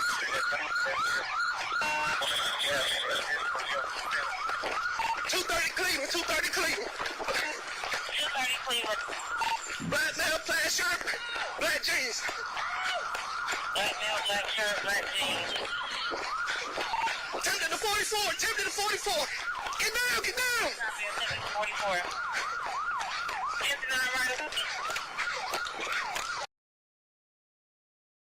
So real quick, he said attempting to 44, attempting to 44. He basically said that he was trying to rob those ladies at the car that he ran by. He was trying to steal their car. He was not nowhere near there when he said attempting to 44. He was the one by the car when he said that.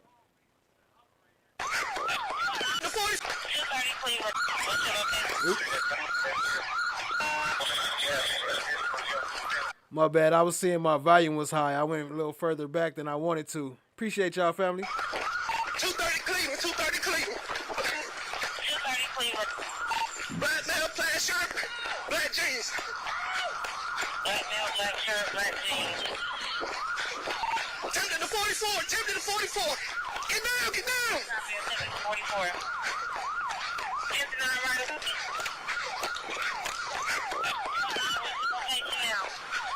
Running towards 191. 191 Cleveland. 191 Cleveland. You still have visual? Okay, talk to me. You still have visual? Running towards the apartments. Running towards the apartment.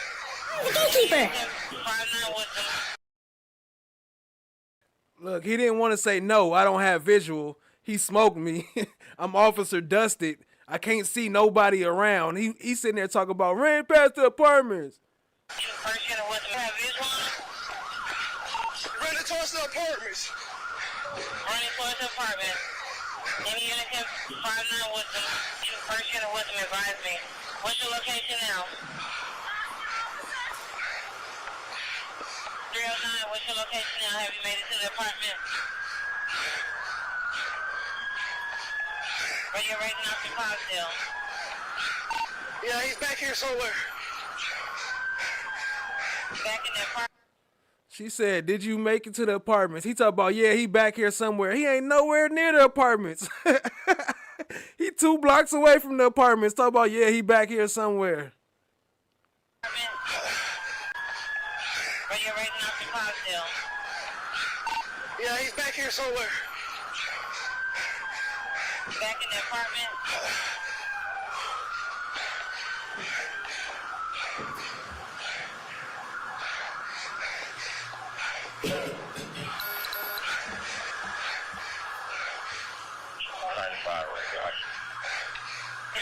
Receive 3309, checking on you. 309, you still have visual subject? Look, he can't even respond. You still got visual of the suspect? No, I don't. Look at what he looking at. Why he can't say no? That's how you know they liars. They be lying the whole time. You can't trust shit they say or do. Negative. I lost her back here behind the checkers. Lost back behind the checkers. You okay? Yeah. Where's your copy? Where can you go? Line 5, I was trying to have a very sort of perimeter know where you went. All units en route to 309 location advised. Zookeeper! Set up a perimeter in the area. On Seat Avenue. 310 received. You went? Move the time. What? I'm on the time. Asistencia de Xavi, més capradeta per a Messi, Messi, Messi, Messi, Messi, Messi, Messi, Messi, immens Messi. I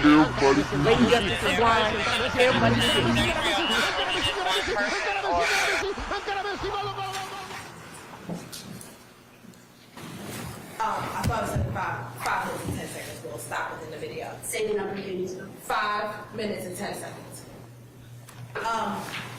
What's it ended up at?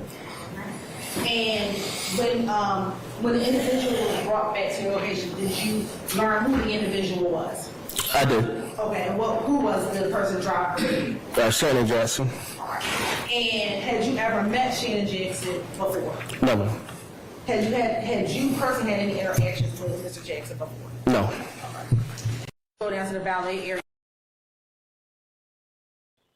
How the hell would he know it was Shannon Jackson? Officer Dusty didn't see nobody. He didn't even see the back of his head. As soon as that car stopped, that boy was gone.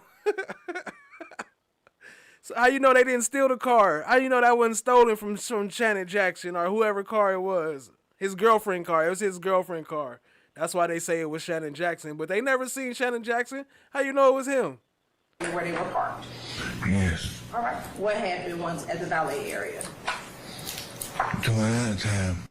And this right here is from the scene when a clip from when Youngthug allegedly threatened the guy, the security guard, and said he was gonna shoot his face off if he kept coming closer, which is a big if, but yeah.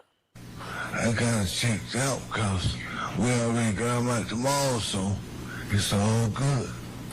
Okay, you said you checked out because it was all good at that point. All right, did you hear them saying anything at that point? I just heard a lot of profanity. And who was giving profanity? I'm not sure. Oh, you don't know which one? Okay.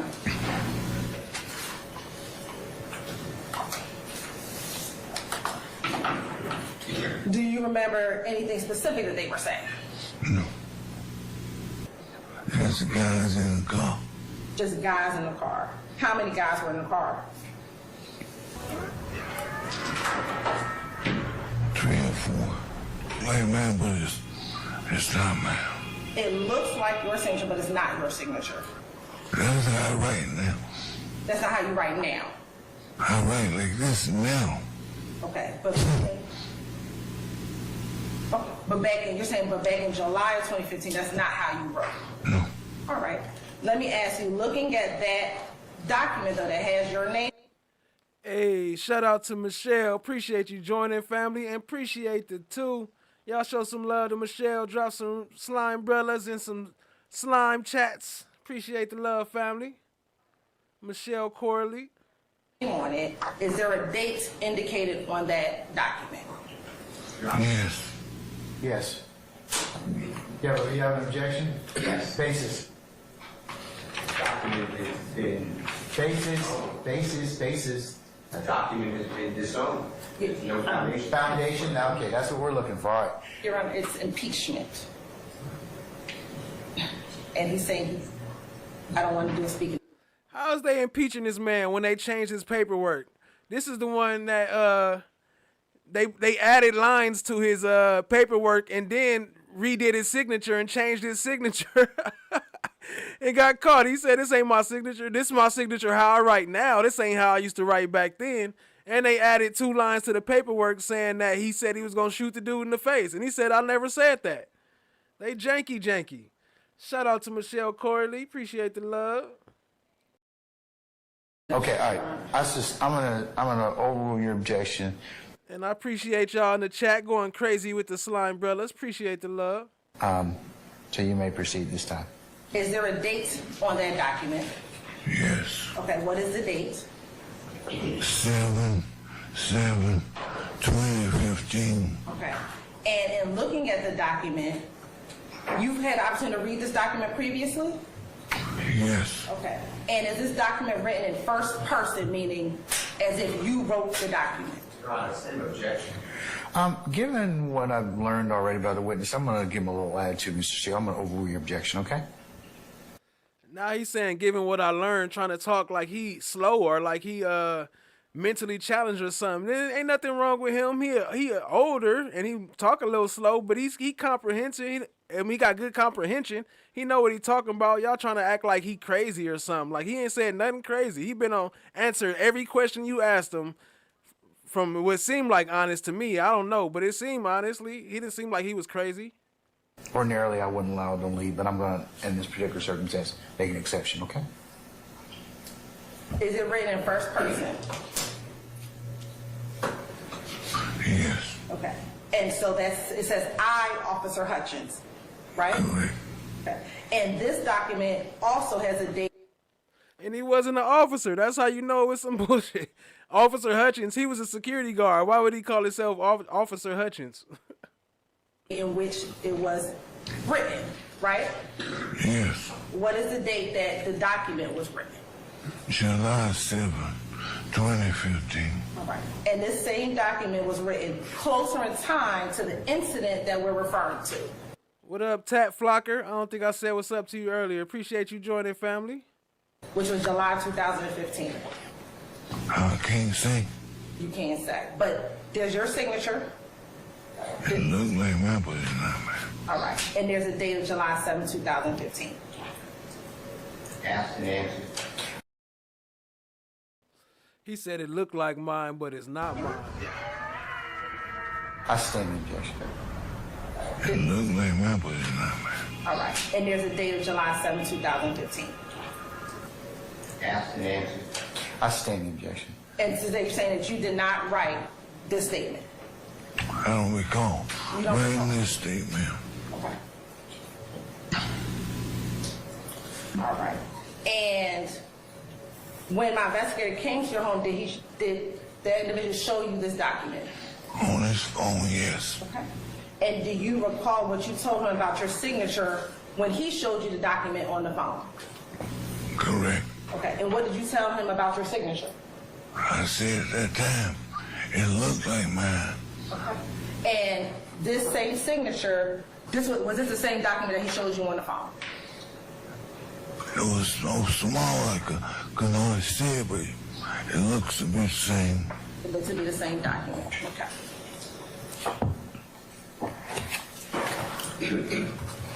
How you say that? Is that Kamu? What's up, Kamu? Not sure if I said it right. Kamau? Lumumba? My bad. I ain't trying to bash your name. Kamau Lumumba. Shout out to you. Appreciate you joining.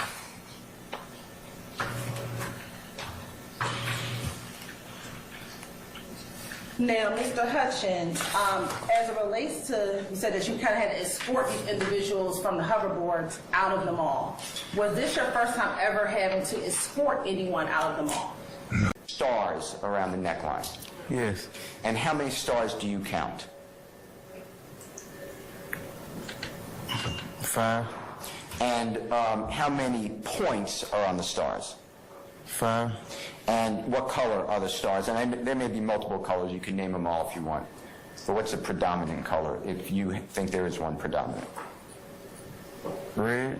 All right. Now, this gentleman is an entertainer. Is that fair to say? Yes. And by entertainer, he does movies, right? Yes. He does social appearances like you went to go see him at he wasn't performing, but he's just appearing at a club, right? Yes. He does clearly music, fair to say? Yes. And he's one of the icons of music, is that fair to say? Yes. And he's been like that since he's been a child, is that true? Yes. And he's still like that today? Yes. And do you know, if you don't know, that's fine, but do you know that he was born in the early 1980s? I don't know about that. Do you know if he's older than you? How about that? Yes. Okay. Do you know if he's older than Jeffrey? Yes. All right. Yes. Okay. When he has these stars around his neck, he also sings in some songs about gangs. Is that true?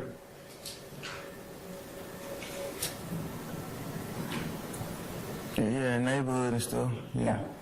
And yeah, as long as you active in the chat, you'll keep getting points. It goes by a time limit, like every 5 minutes. As long as you say something within that time frame, then you'll keep on. Your points will keep adding up. Appreciate y'all being here, family. Hit the like, hit the subscribe, tap in, share with a friend. That goes to entertainment as well, right? Yes. And his videos show things like red hats, 5-point stars. He sings about that. He shows it, right? Yeah. It's entertainment, right? Objection, Your Honor. Speculation. I sustain the objection, Mr. Form. Is it entertainment to you? Your Honor, objection to relevance and speculation as to the meaning or significance or... I sustain the objection, Mr. Steele. Do you know whether Lil Wayne has ever won awards for his music and entertainment? Objection, relevance. I sustain the objection. Do you tell the ladies and gentlemen jury if it's part of, in your viewpoint, the American culture, this type of songs about gangs, 5-point stars, etc.? Objection. Relevance. Speculation. It's this. Foundation. Do you know other artists who also have tattoos of a bee with a red colored in it?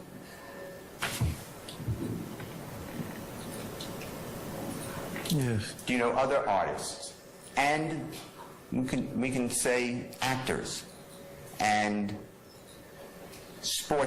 professional sports people who show gang signs.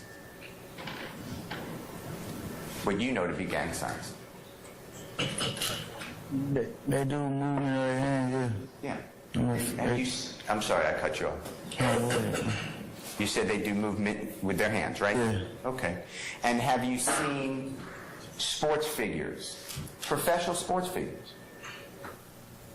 Basketball, football, baseball. Have you seen them go like this with wiping their nose? Yes. On national TV? Yeah. Have you seen at the Super Bowl performers playing and doing C's for the Crips? Objection. I sustain the objection. Have you seen tennis players? Do you know who Serena Williams is? Yes. Have you seen her at Wimbledon? He was like, I'm a blood. I don't know nothing about no Crips, no sea walking. Doing what's called a Crip walk. Do you know what a Crip walk is, first of all? I don't watch tennis. Okay. All right. Thank you, Mr. Kokomo. That since it is a RICO case and every expert and all of the testimony does affect my client in some way, I just want to again say that, of course, I just entered this case late last week. I just received discovery on Friday. As the court knows, it's very voluminous. And for the record, I wanted to say the gatekeeper. This was his garbage lawyer right here, acting like she was really about to do something. Your Honor, I'm not prepared and would not have been prepared to question any of these witnesses or even the ones that are coming up this week because I've not had enough time. Okay, have you gotten all the discovery in this case, madam? Yes, Judge, I was emailed the discovery on Friday. This past Friday? Yes, Judge. Okay, all right, well, I'll note your objection for the record, madam, and if you require any additional time to be prepared, then... That's they skip. And motions of counsel, so yes, Your Honor. You should be covered. Yeah, but you just want to make, I know you want to make sure you object for purposes of your client, Mr. Stevens. Yeah, I heard that. A couple of acts, I served that. And if I said it, I can't take my word back. From Atlanta, all the way to old night. How does it feel to make a meal when you ain't even signed yet? I'm sitting here like fuck a deal. been crossed my mind, yeah. I know that I gotta feed my family. Wait, tell them. Yeah. No matter the circumstance, I gotta keep them. Hey. What up, Young Dreads? I see you, family. Appreciate you joining. This must be the music review section. You know, we gotta say that so they don't stop it. You know, I think this song is dope. I kind of like it. It be stuck in my head now. Even though this was the first time I heard it was during this trial. Keep them happy. When the money go, who there? Huh? Yeah. When the money go, who care? Yeah. Nobody keeps sweat boys. Let's take different ones with them like that rapper, so I flew to the coast. She ain't like that baby, so I bought that old ghost. She ain't like the rap stars sweating on ghosts. She don't like the race splash, what she do? What she do, son? I said she do the most.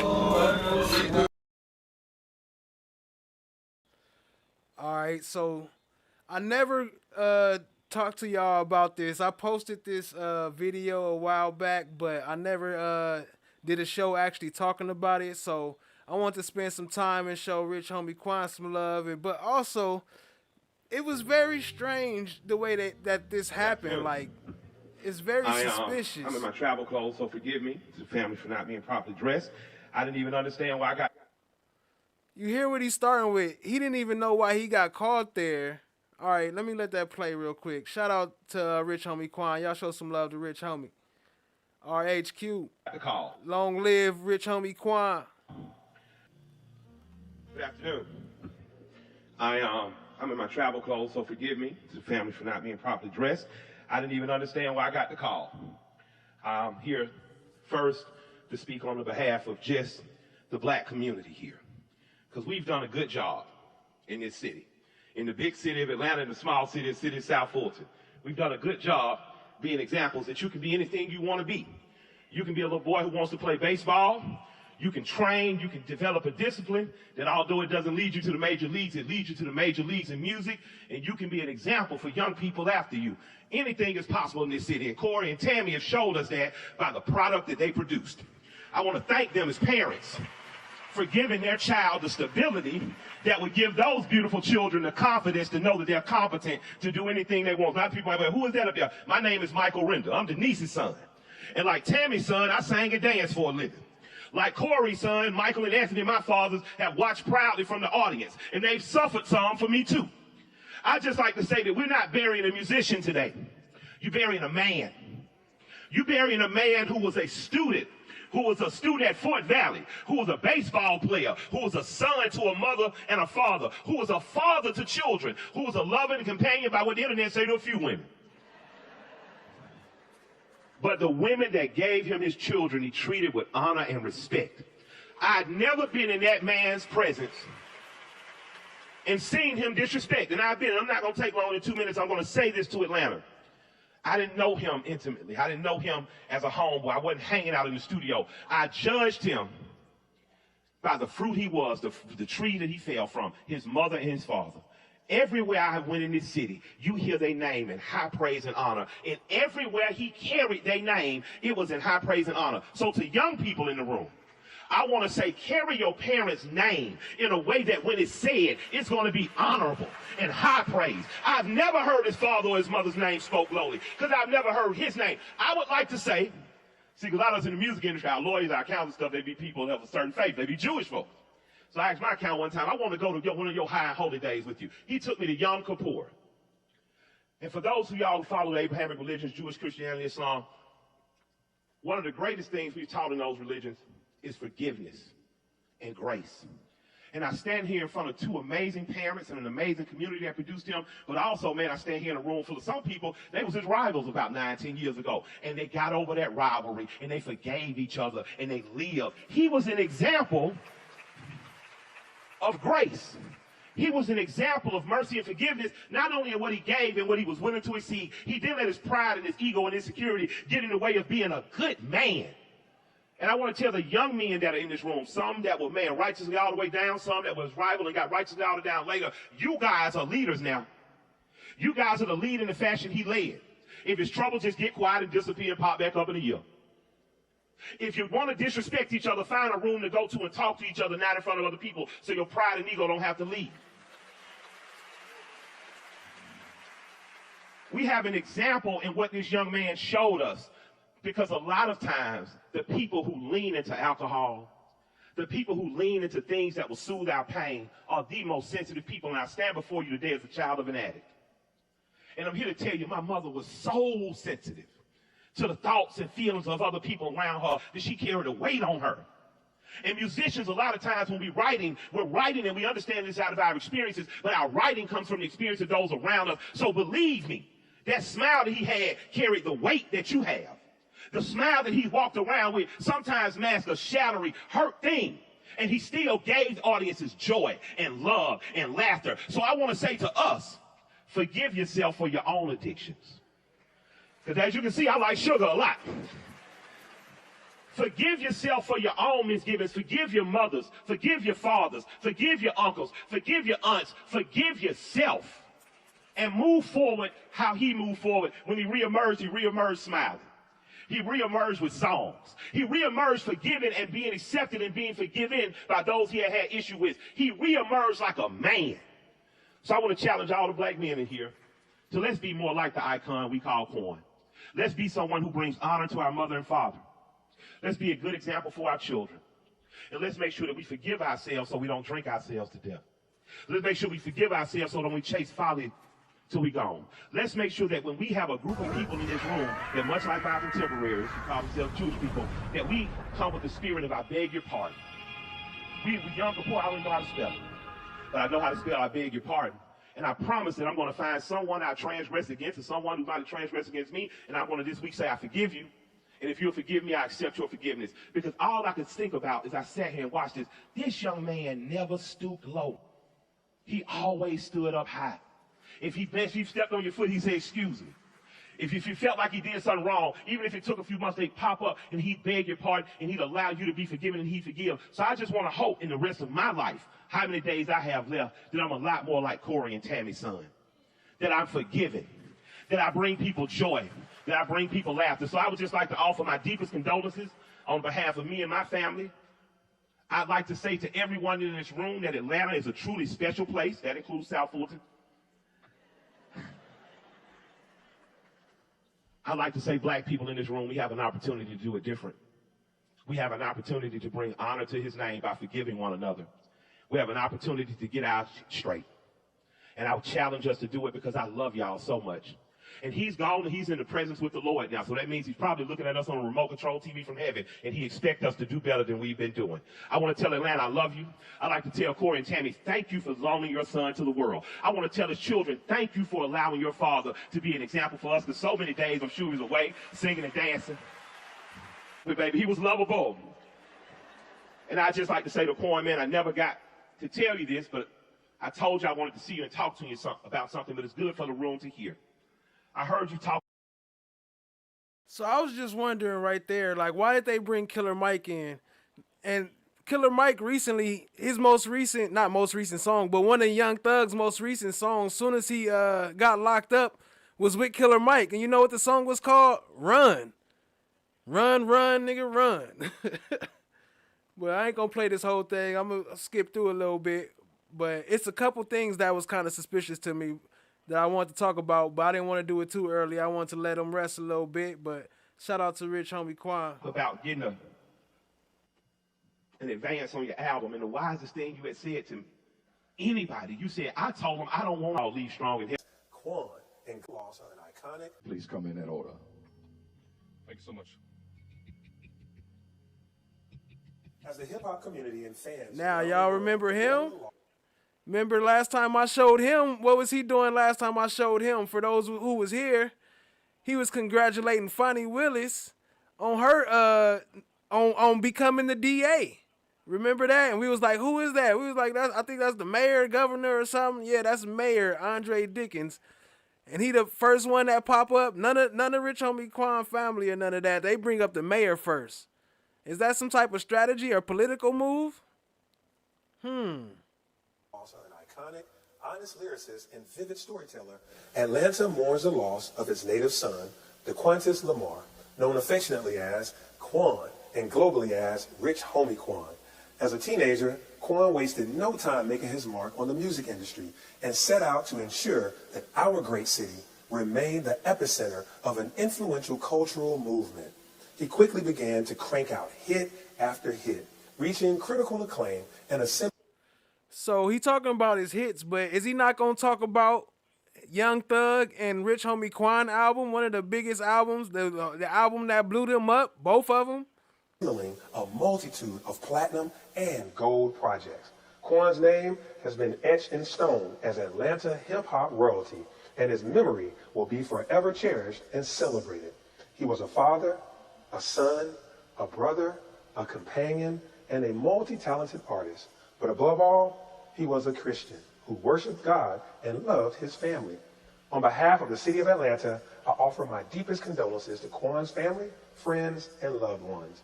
To Tammy and Corey, I know how proud you are of the legacy your son leaves behind. To his children, Devin, Royal, Chosen, Elena, and Leor, in your sadness, I pray you find joy in the love your father possessed for each of you, as you are his legacy and will carry him with you throughout your life. Atlanta will miss you, Quan. May you rest in peace. Atlanta, let's continue to make some noise for this family. Come on, y'all. Come on, Atlanta.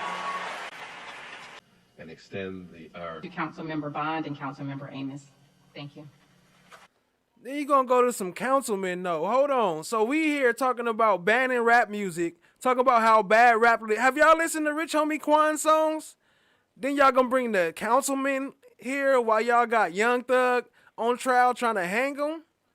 I'm confused. How's this? The math ain't mathing. I'm confused. Why would y'all even be here? And they probably the ones that pay for it too. And they probably the ones that, let me stop right there. Say good afternoon to everyone and extend our condolences from the City Council to the Lamar family, to the friends, the loved ones, the supporters, and the fans who all feel this significant pain of loss. I'm Atlanta City Council Member Michael Julian Bond. I'm joined here on my left by Council Member Byron Amos, both native Atlantans like many of you, both who... Hey, Chrontonic Limitless, what up, family? Appreciate you joining. Hey, y'all know members, like once y'all been members for a certain amount of time, if you hit the member button on the right, there's a, hit the membership button and you should be able to post a free comment, like a comment to say that you had your membership for more than a month or whatever you want to say. Appreciate y'all, family. Who have grown up in this city, loving the music, loving the people, loving the contributions of those who, through their creative arts, have given back so much. And that's exactly what Quan did with his, what appears to be a brief life, but is actually a life full of substance. You know, the Honorable Dr. Martin Luther King Jr., on one of his last speeches in Memphis, talked about longevity. And he spoke about how he would have liked, like anyone, to have lived a long life. But it was more important to have an impactful life, to have a life that touched so many, that was a guiding post of a Rich Homie Quan. Whereas Rich Homie Quan, known professionally around the world, or as simply as Quan to his friends and family, called him. He was born on October the 4th, 1989 in Atlanta, Georgia, the eldest of 3 children. Why is the councilman reading this? I don't know, like, was they close or something? Was he a friend of the family or something? Why is he reading the obituary? I don't understand that part. I'm confused. And he cultivated an interest in reading, literature, and creative thinking in school. Quan hoped that his dreams of being a professional baseball player, playing center field and leadoff, would lead to a career in that industry at McNair High School. But although his baseball career did not pan out, thank God, Quan turned out to be an indelible talent in storytelling and rapping. And at just 23 years old, Rich Homie Quan took the music industry by storm by recording a 2008 smash, Stay Down.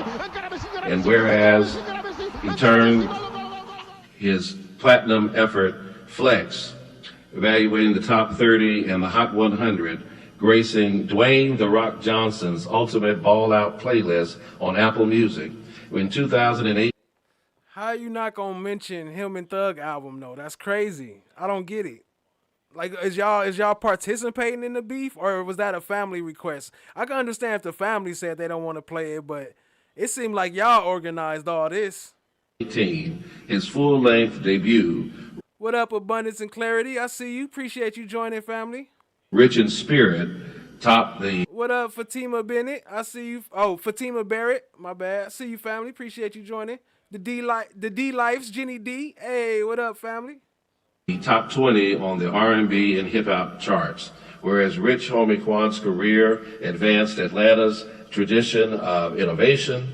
He constantly sharpened his signature style, marked by the killer bars and magnetic melodies that were infused into his soul and to his music. He picked up multiple gold and platinum records along the way, tallied billions of streams, and proudly represented his hometown. Now, therefore, we, the members of the Atlanta City Council, on behalf of the citizens of the city of Atlanta, do hereby proclaim this day as Rich Homie Quan Memorial Day in our fair city, in witness thereof. I'm happy he got that. That shout out to him and blessings for him getting his own day. But when have they ever did that for a nigga? Excuse my French, but whenever has that ever happened where you just immediately, the day of your funeral, you get, tapped in? We have set our hand and have caused the seal of the city of Atlanta to be hereunto affixed. Congratulations and condolences to the family. God bless you.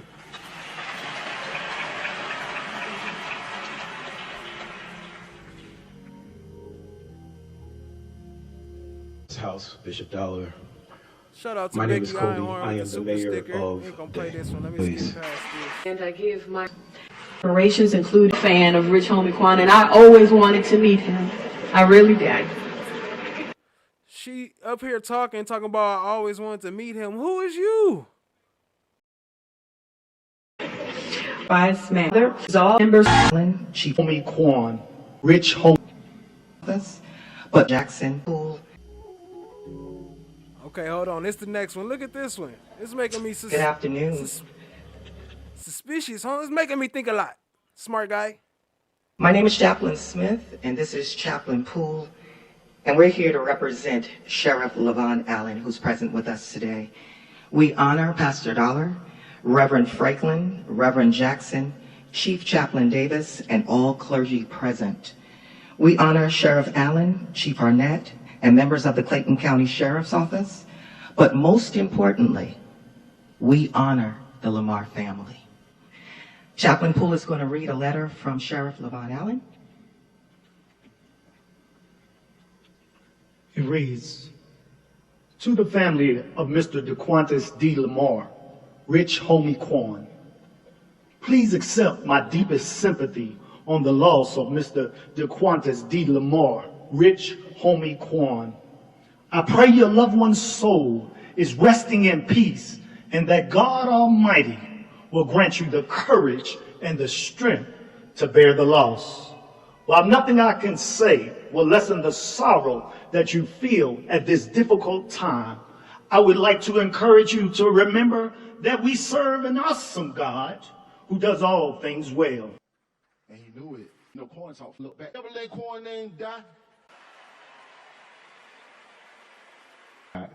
Was people great to know. So you can't be family because y'all gonna need each other. Hesitate because now like things broken here because in Texas there'll be a lot of people that bread. Why they call this dude DC Young Fly?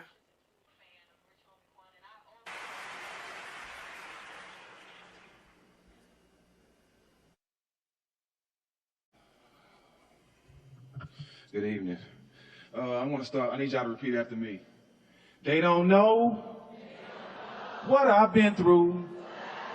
They don't know the half. They only know what I tell them. Yeah. Okay.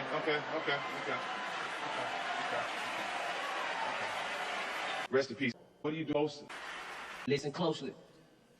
Mother, my big question because put so much listen. All right, that's enough of that. I ain't gonna put y'all through church and through the whole thing. We here to celebrate, but just want to send some love and send a shout out to Rich Homie Quan.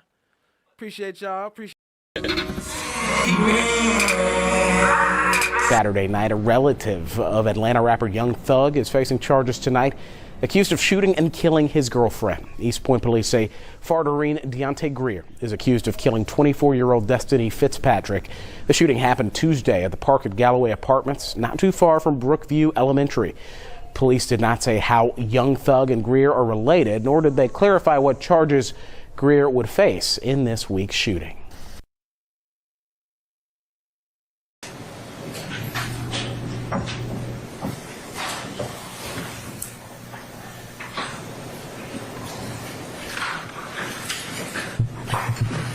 Members of the jury, good morning. Good morning. I like the way you sound. Okay, all right. Ladies and gentlemen, let me go ahead and tell you where we are. Remember yesterday we recessed because one of our participants has had a medical issue, and I was telling you about that. Well, unfortunately, that medical condition still exists, and given the... I forgot to put a news clip here, but this is when they talking about when Shannon got stabbed, and they had to cancel court for a couple days because he got stabbed. Length of time that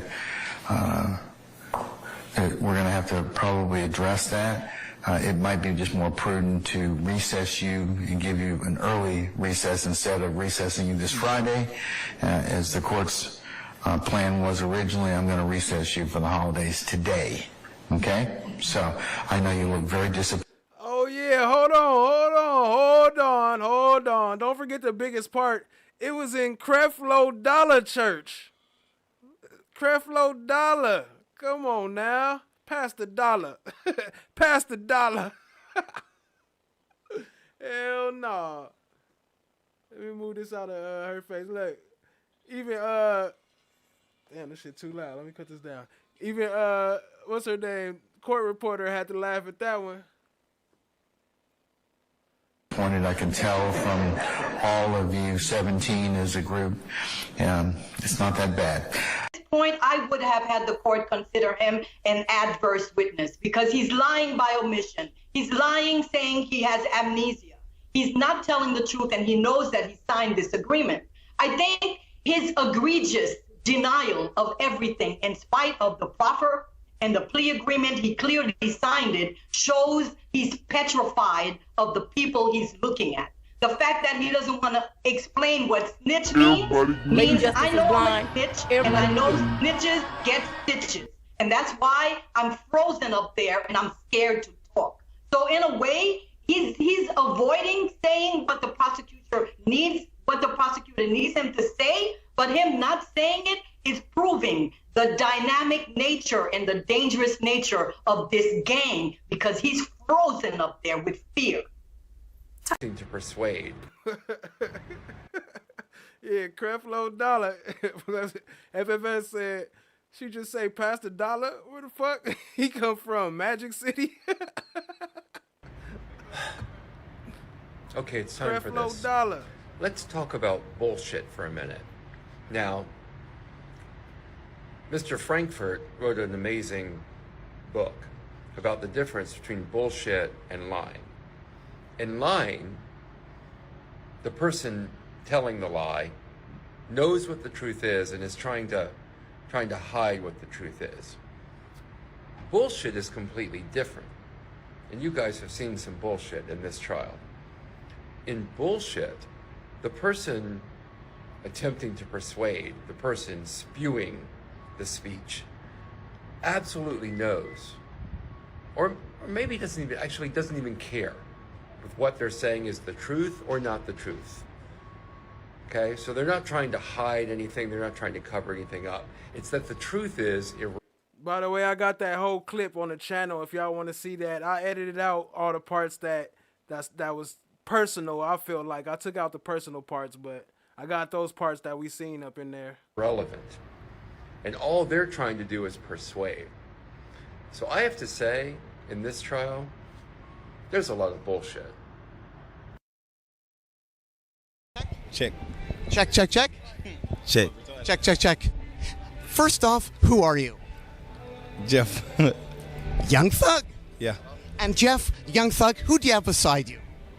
Gunna. Hello, Gunna. What's up? Rolling Loud, 2019, Miami, Florida. It's 2018. Oh, it's 2018 plus one. Yeah. See him smiling. Both of them smiling. It's been a while since we seen that type of cheese, huh? Shout out to Narwhal. What up, Sapphire Ridge? I see you from Montana.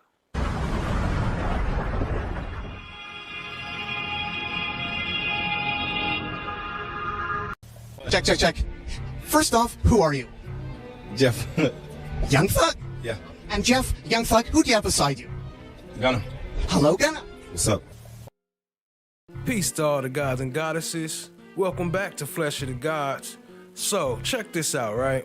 I know we all been hearing about Khalif Adams passing Youngthug a alleged Percocet in the courtroom, but it's a couple things about this recording that everybody looking at, but I don't see nobody really talking about. So I'm gonna break it down for y'all. First key point, defendant Adams. What up, family? Y'all show some love to exhibit Elizabeth Wright. Drop some slime brellas. Drop some slime emojis. Drop some green in the chat for Elizabeth Wright. Appreciate you, family. Who is currently serving life. So if he's serving life for murder, he definitely ain't walking around the courtroom by himself. The state's motion argues that actions delayed jury selection. Could this be another delay tactic from the state? So I don't see no timestamp, but I think these start from the bottom to the top, and this show you some of the games they play. So it starts off with Keith Adams responding to the allegations that his client was involved in the drug deal. Why would you put that? So prosecution filed a motion blaming Adams for a delay of this jury selection. And then he says Adams was taken to Grady Hospital after he appeared to ingest other items of contraband in effort to conceal the extent of the crimes. First of all, how did he know all that? Where did he get that info from? Because that wasn't in the news. He the one that broke the story, Michael Sidon, whatever. And obviously they working together, because how the hell else you gonna record a security camera with your phone? And co-defendant Khalif Adams of conducting a hand-to-hand drug deal in open court. Watch again closely as Adams stands up and walks over to Youngthug before placing what prosecutors say was a Percocet pill in his hand. Attorneys for Youngthug claim their client was stunned by what happened back in January. After the incident, deputies performed a search on Adams outside the courtroom. That's where Adams' attorney claims that deputies used excessive force on her client, tasing and assaulting him, resulting in a trip to the emergency room. The attorney also accused the deputies of not activating their body cameras. But this isn't the first complaint filed against deputies. Last month, we told you about an incident involving defendant Ryan Odalius and a member of the sheriff's Specialized Scorpion Unit, Morris Kandakai. He's currently on administrative duties after the attorney for Ryan filed a complaint against him, accusing him of assaulting and injuring her client during a scuffle. This afternoon, I spoke with Sheriff Pat Labatt about these recent complaints. We'll hold people accountable accordingly. One thing you cannot dispute is that the detainee got up in the middle of a court session and passed contraband to another detainee. So their claim is he was going to the bathroom, but when have you seen someone convicted in the courtroom, detained for murder, get up and walk to the bathroom by themselves? And y'all see this strategic spotlight? Like, why is the spotlight right there, but it's not showing what's happening on the side of that? It got that darked out. For why? Let's find out. So first, the attorney signals to the sheriff.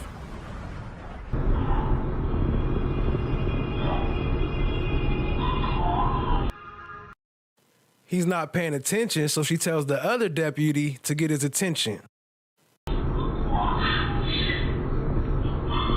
The deputy, or whoever it is, gets his attention and says, "She's calling you."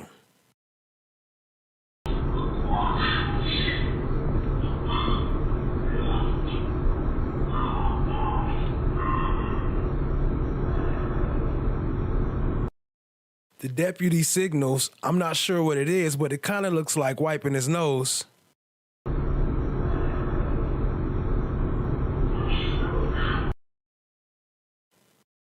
And then he does another unknown hand sign.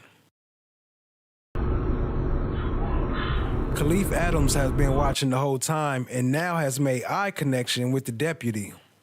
The deputy talks to him, not the attorney.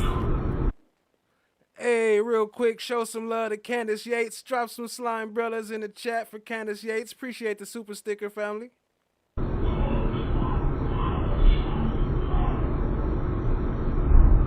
So he already gave him the okay, and he's already up and moving before any deputies even come on that side to walk him by. And the deputy appears to make another slime signal. Wipes his nose and then points. Does that mean he's on his way to King Slime?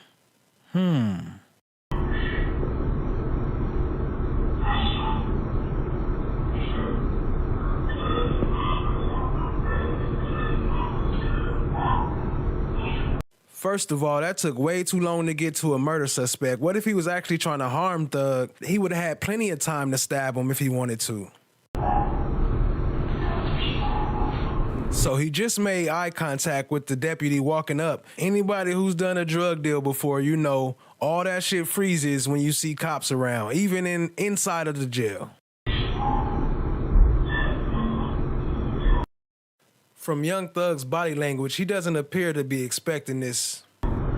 So with two cops right there, you gonna come and still put some shit in a nigga hand? So right here, Young Thug does actually put his hand under the table, but he does lift it right back up and give him whatever was in his hand. And then this dude goes straight to the door like he got the security code or something.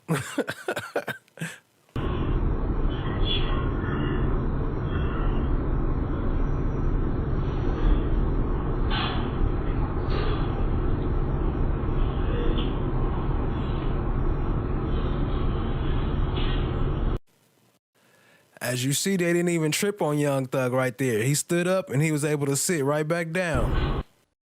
So now that you see all that, let me play it again at normal speed. Y'all let me know if this is why they darked out that area.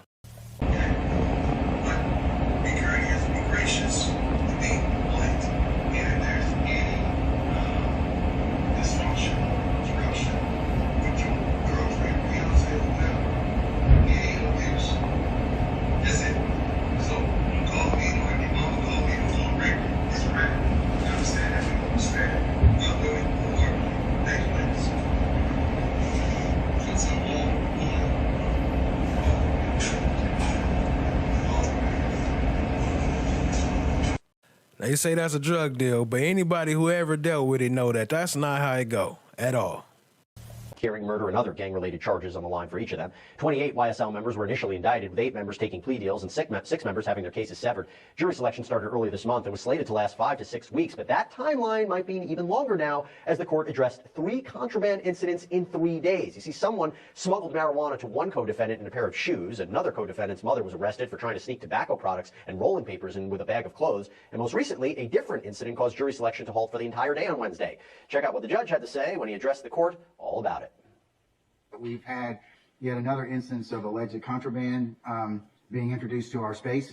And as a result of that and a subsequent investigation, one of our inmates unfortunately had to go to Grady Hospital. The other thing I would just invite counsel to talk with their clients about, I know I've mentioned this 3 times now, what is considered to be acceptable behavior. This is the 3rd time that we've had contraband introduced into this, in this space. The court's concern is that this may pose issues to them remaining and being present in this space. And the recused Judge Glanville acts like he has no idea what's going on. What ex parte meeting?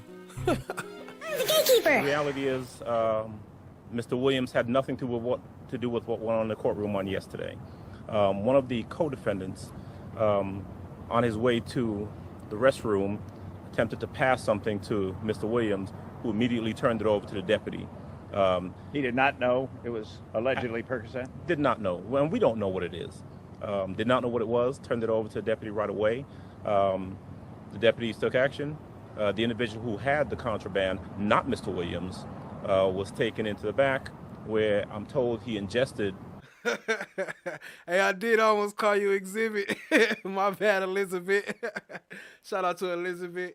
And shout out to Toothless Tiger. Appreciate the super chat, family. A low down dirty shame, the way they're operating. That's a fact. Appreciate the $2. Y'all drop some slime brellas for Toothless Tiger. Appreciate you, family. Whatever he had to be taken to the hospital. And as a result, court was terminated for the rest of the day. Youngthug, I was curious, what is going on right there? That's some early Youngthug. What do you mean what's going on? What's going on there? Where is that? Where? Yeah. I don't know. That is like behind the Cleveland Avenue Library? Oh, you do that? You're a Youngthug? We have to know that. Thank you. And also, if we turn over, what is going on there? There's like a flip phone? One more thing before we roll out. Listen to Miss D. Williams. Is that my client? She was ready to get up and ride for that boy.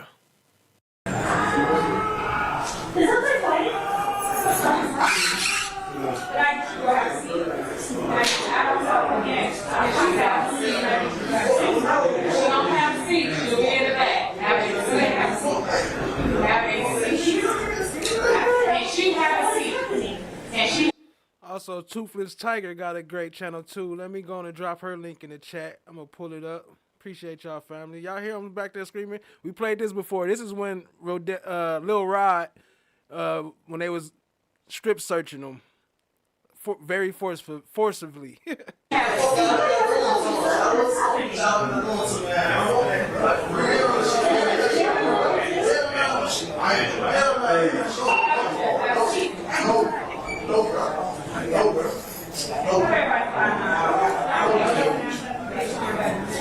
Hey y'all, Richard, chill. This is what they want, y'all. Just chill. We know what's going on. Just chill. Everyone chill. And this is what you want. Chill. Say less. Right. Everyone chill. We playing chess here.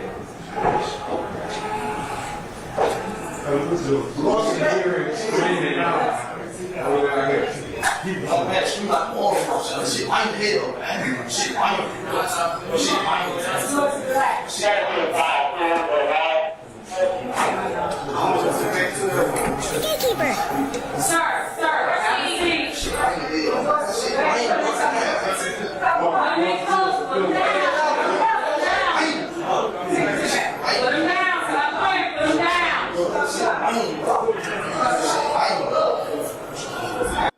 Alright, I just dropped Toothless Tiger link in the chat for those who want to see some more YSL content. Plus more. She don't just cover YSL. She cover other stuff too. Good stuff. Y'all go sub up. Show her some love. Appreciate you, family. everybody, not law enforcement, go ahead and clear the courtroom. Attorneys, stay where you at.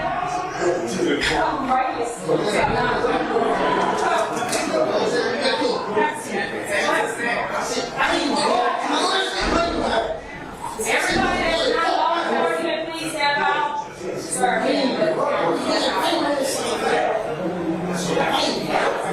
out. Have a seat. Nobody else wants you back. Couple you sit there. Hold on now. We got a certain time that makes you get better experience. Yes, sir. Can you go over and tell me there's not law enforcement to me? Don't have to do it. Okay, yes, sir. Step out.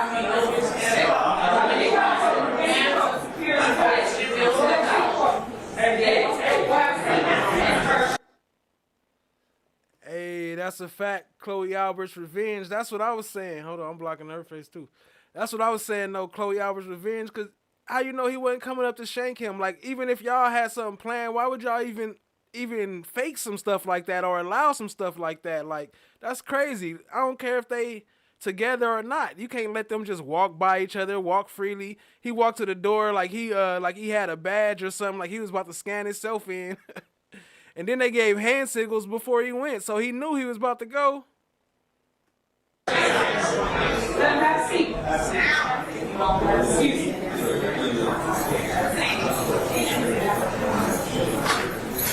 a seat for me, please. Please tell me how you step out.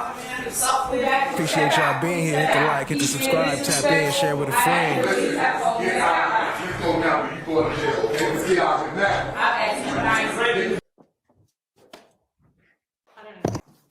Do.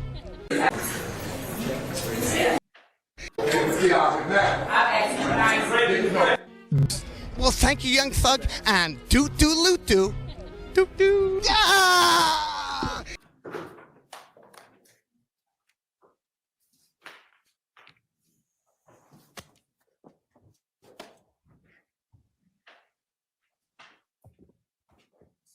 Look at this dude. Diva, hold on. Dude. Yeah! Look at this guy. Get that camera off my face. I said, what? Hey, fool, move the camera.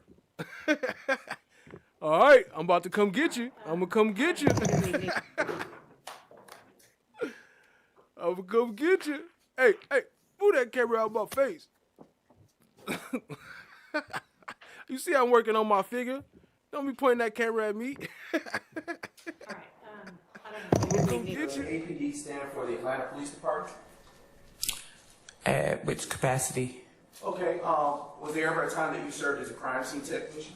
Yes. And can you describe for the jury what your duties and responsibilities were in that role? What is going on right there? That's some early Young Thug. What you mean what's going on? What's going on there? Where is that? Where? Yeah. I don't know. That don't you? And the record have this poster. And thank you.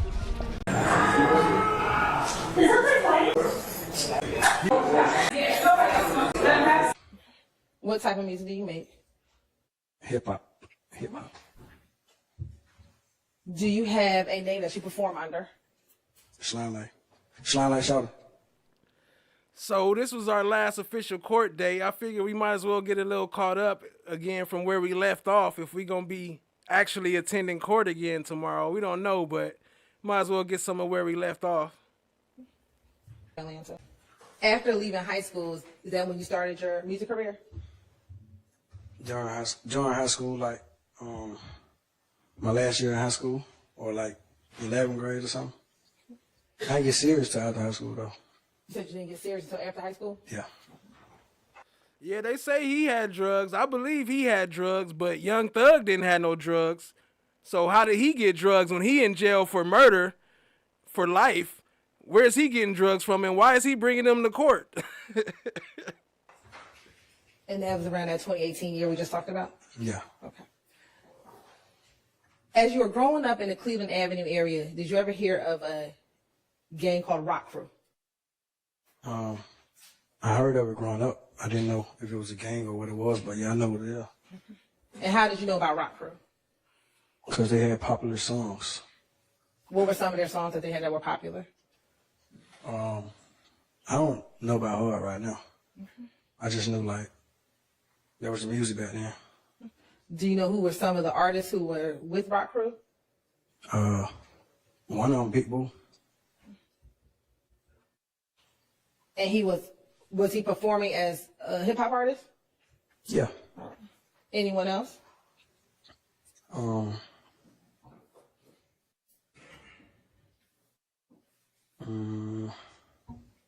It was some younger people too, like my friends and stuff.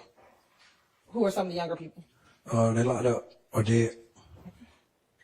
Shout out to Elizabeth Wright. Y'all show her some love with the $5. Drop some slime brothers and drop an EW in the chat, an E-dub. Shout out to Elizabeth. Appreciate you, family.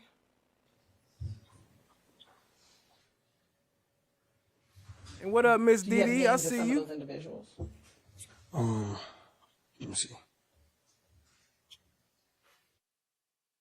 My partners who locked up right now, Twin, they used to rap. Do you know their given name or you? Their first and last name? Or their first name? No. Okay. Anyone else outside of Twin? Rudy. He rapped too back then when he was younger. Elizabeth Wright said, come on, fam. Y'all get these likes up. It's free 99. Stop playing. And for those who was hating, hoping we didn't hit 3K and didn't want to hit subscribe, we got it anyway. You mad? You mad?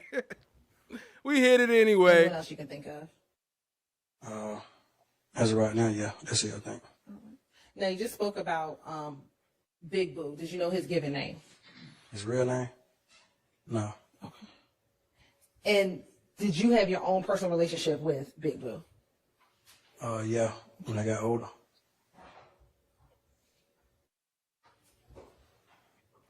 What up, Joe Martin and Associates? Now, did there come a time when you were joining. younger that some members of Rock Crew began calling themselves YSL? Mm-hmm. You said mm-hmm? You asking me that? Or you what? I'm asking you. Can you say it again? Sure. As you got older, were there members of Rock Crew who then became members of YSL? Yes. Who were those some of those individuals? Everybody, because YSL music took off and rock crew music died, or just I don't know. Boo got old, so I don't know. So who are some of these people? You're saying everybody. So who's the everybody who was a part of the music? Basically, everybody from my neighborhood. So everybody from your neighborhood was doing music? There's a lot of people doing music from the neighborhood though, but not everybody was doing music though. I'm just saying like everybody in the whole, all the people that were rapping or doing music or supported the music was on some YSL stuff now. Like it wasn't rapping Rock Crew or under that name. Yeah. So tell me some of the people that we're talking about. Me, myself. Okay. My friends who I just told you about.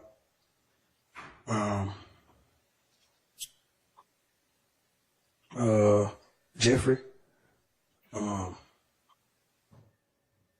I can't think of everybody's name.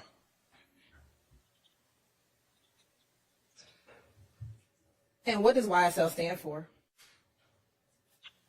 It has multiple meanings. Tell me some of the meanings. Say it has multiple meanings, definitions, or what it stands for. So tell me some of the meanings. Young stoner life, young slime life, young successful lifestyle. I think that's all I can remember right now. So let's talk about young stoner life. Mm-hmm.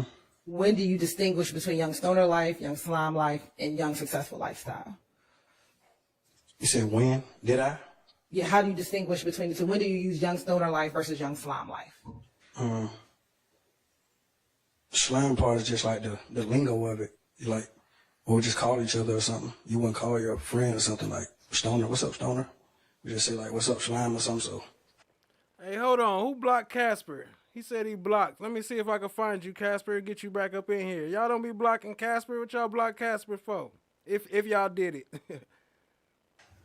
That's how I think young slime life is used. Young stoner life, from what I know. What up, YP Com Chick? I see you, family. I just got some new stuff Steph JK sent me on Twitter. I'm going to pull it up right now about today. Was, I'm just saying like a way of life as far as music. I mean, not the music, but like getting high or like a hippie or I don't know. And outside of the music is YSL a gang? You said outside of the music? Yes, sir. Some people treat it like that. What do you treat it as? Well, not blocked, but hit him or put him on timeout or something. I don't know. I'm checking right now. I treated it that way before. You treated it as a gang before? Yeah. When did you stop treating it as a gang? I don't know. I don't remember. I don't know. You don't remember. And when you say you treated it as a gang, what do you mean? I don't really know. I never thought about that. I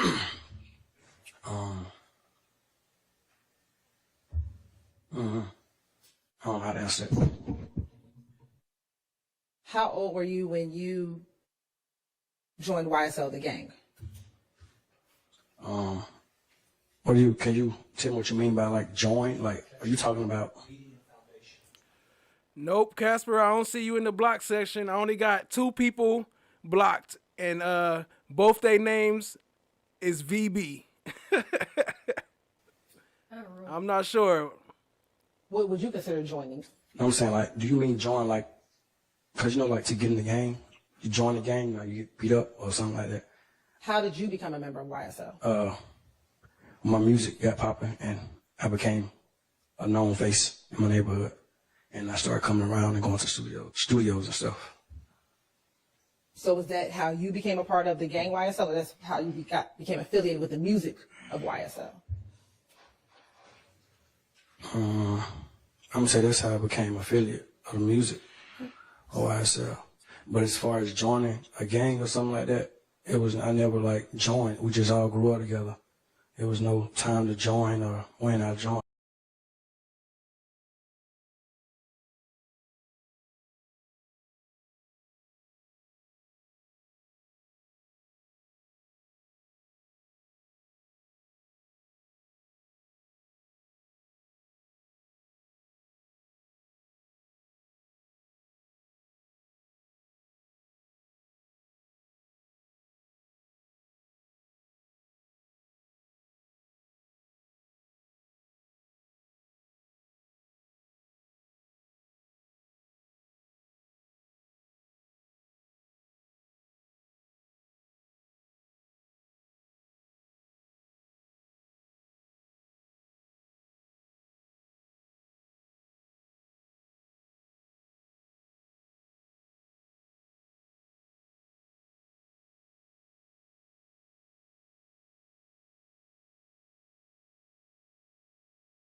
Oh shit, I've been on mute this whole time reading it. Well, y'all was able to read it, right? Damn, do I gotta read it again? Shit. All right, let's see. I'll read it again. All right, State reached out first for the plea. State had reached out previously about a plea deal before the mistrial. Original plea before mistrial motion and trial started was Quay would get probation and had to testify. Would have been able to come home. He rejected that one. Okay, first offer after mistrial motion was 30 to do 20, reduce murder to voluntary manslaughter, and China thinks everything else was on there relating to the gang charges rejected. Then 25 to do 15 still has voluntary manslaughter, all other charges rejected. Then 20 to do 10 took the murder off, rejected. Damn, they gave him like 5 different plea offers.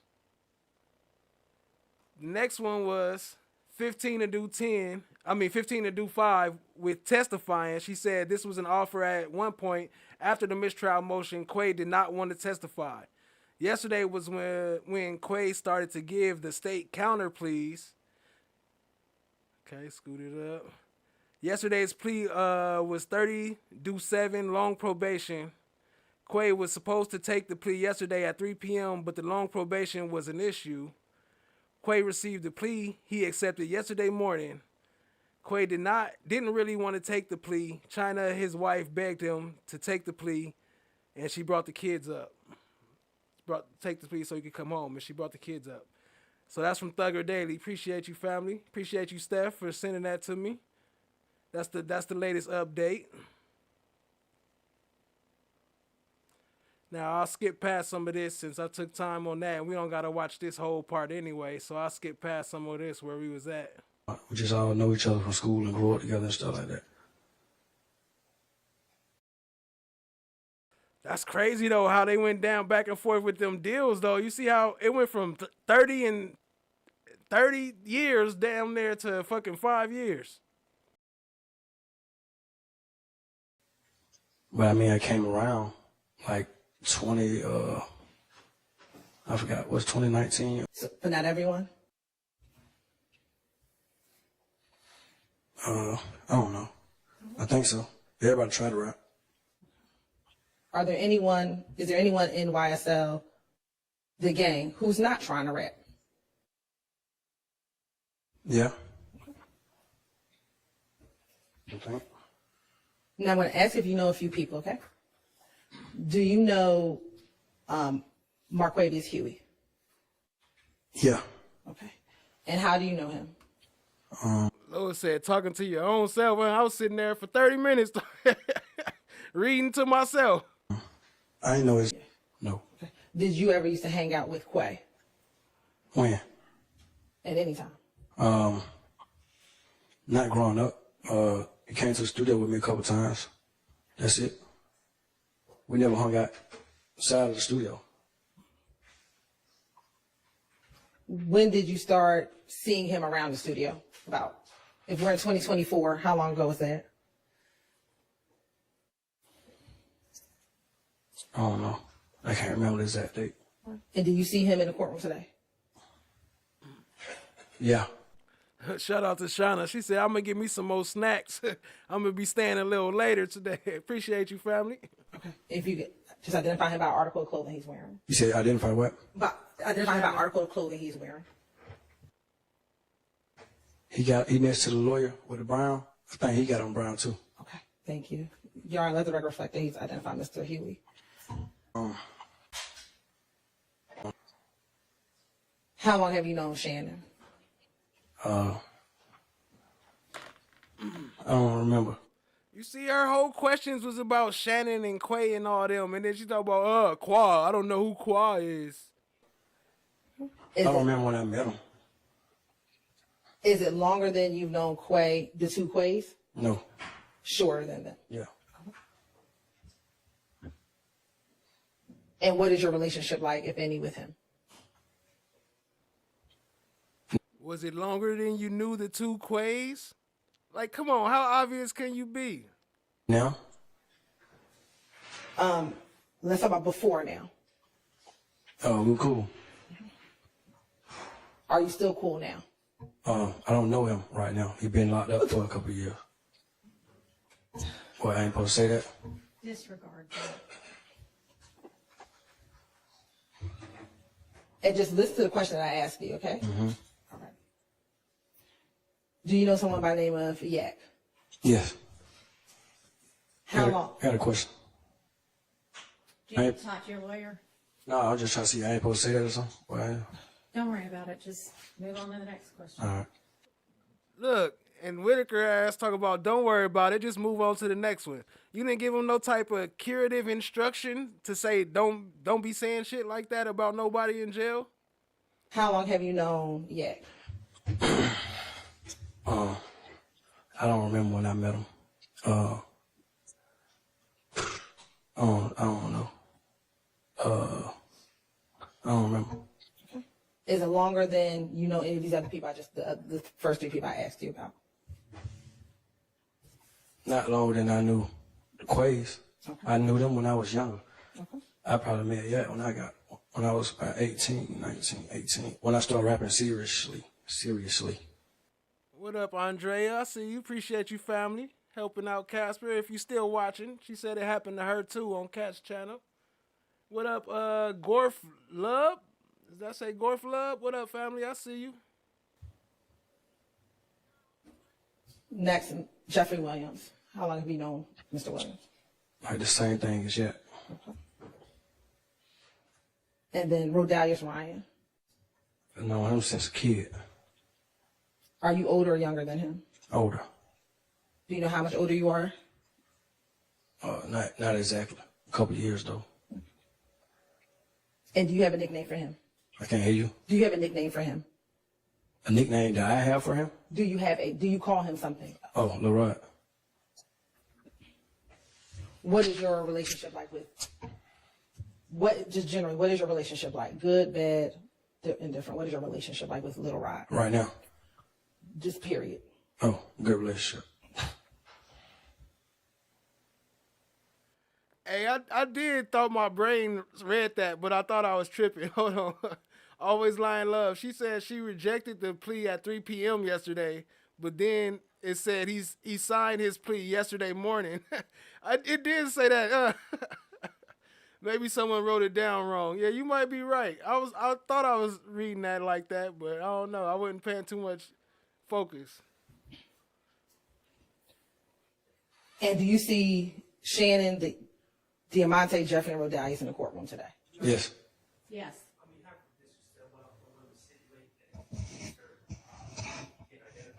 Okay. Appreciate that. So that's stipulated too.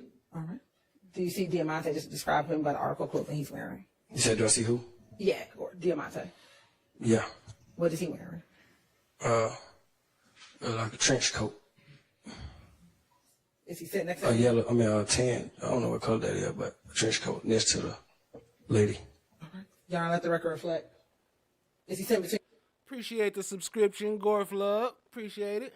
Welcome to the family. Two ladies?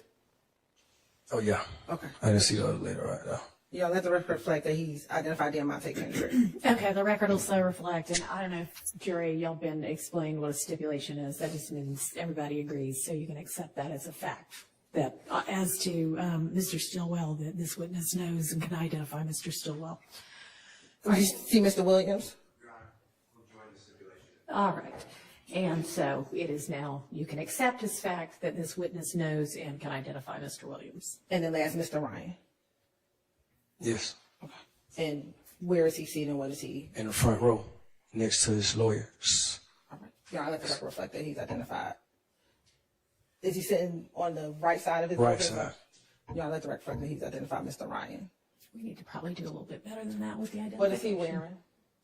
A suit. All right. Appreciate that, Elizabeth. I'm going to have to cover that on the next one. And so you can now accept this fact that this witness knows and can identify Mr. Ryan. Thank you. All right, just a few more people. Do you know someone by the name of Trontavious Stevens? Yes. All right. And do you have a nickname for him?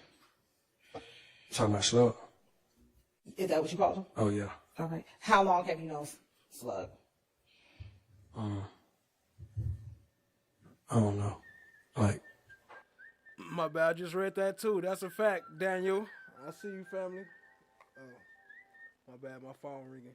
I see you, Daniel. Yep, that's a fact. That's the only time when it should get way different when somebody pass away. Now all of a sudden y'all got love for him, but y'all wasn't treating him nothing like that when he was here. That's a fact. 2018 or something, I think, when he got out.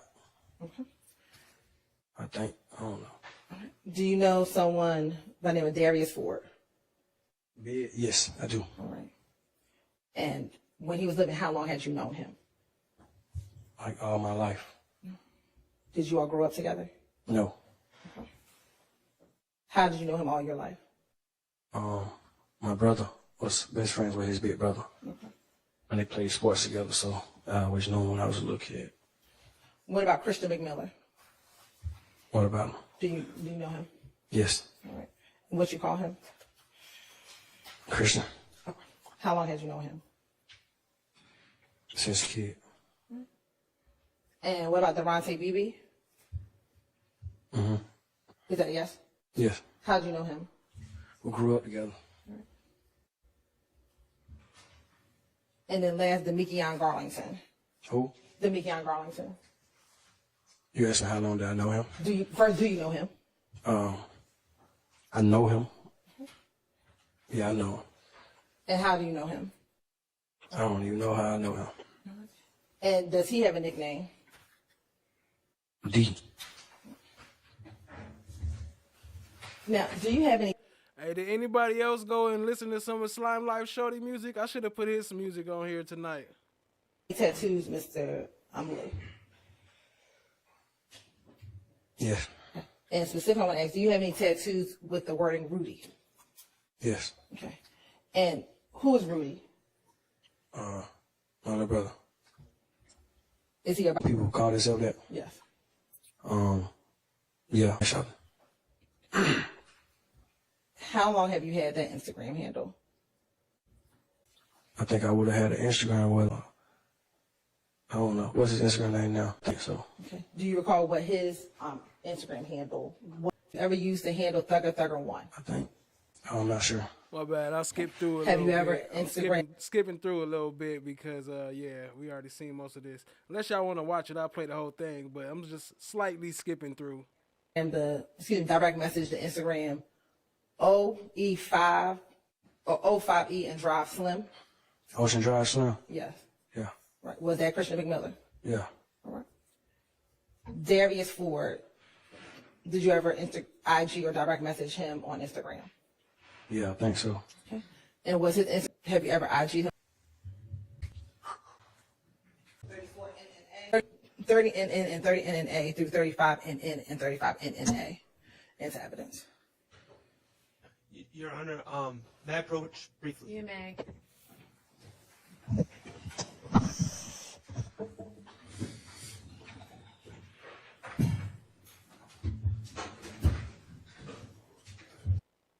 No, I looked at the people that got removed. Only ones that's in there is Vera. I don't see no other names in there.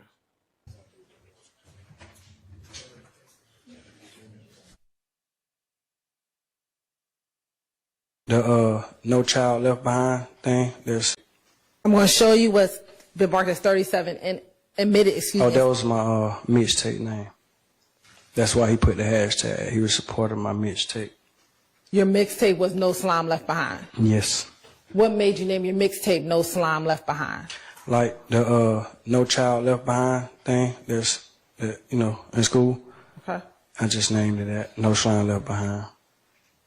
And when you were talking about slime, who were you referencing anyone particular? No, not nobody in particular. No, I just wanted to be different. I just named it that. I'm going to publish 37 NN.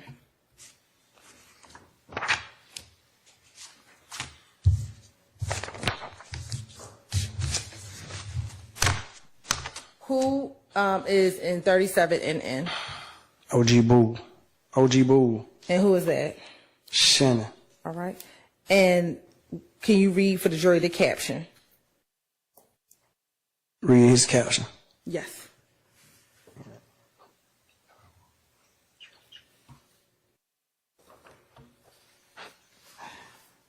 It said, ain't none more compatible than a trench. A carbon while in the trenches. And then is there a hashtag? Hashtag no slime left behind. Hashtag 2Bs. Life size. Okay. And is there another hashtag? Free Quay. Is there another hashtag on the screen? Well, it sounded like she's smiling. I thought the judge said she was appalled. She said, "Whoop." That don't sound like no appalled face to me. Y'all know it was appalled when Brian Steele was like, "One more time. If you let Love say this one more time, I am appalled. I am shocked at you." Brian Steele was appalled. Her ass was faking. Talk about whoop, whoop. Free Quay. Is there another hashtag on the screen? Oh, no. Your Honor. It's in this paper Your right Honor. here. You got me reading. Your Honor, I have to make a motion. And look, why they've been showing his face and showing him and Hilton this whole time. Why, as soon as that happened, they just go to the Zoom camera and then only show the Zoom camera for the rest of this feed? Like, how did they know to do that? Like, who told them not to show their faces at this point? Nobody has no shots of them, they regular faces. Like, it's all Zoom from here. Who knew? How did they know to do that? All right, I'm going to excuse I wasn't looking at the screen. I was looking at this paper. That's fine, don't worry about it. Can I ask you to step outside for just a minute? And jury, All right, I'll from here. excuse y'all for just a minute.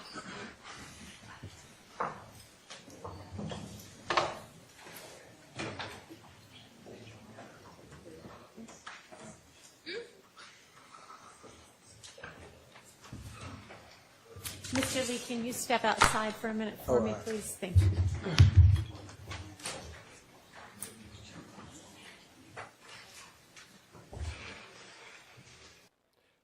Oh yeah, and side note, I got my hair wigged up. The other day. Shout out to Chan, my black is golden. Not like his, but I got wigs.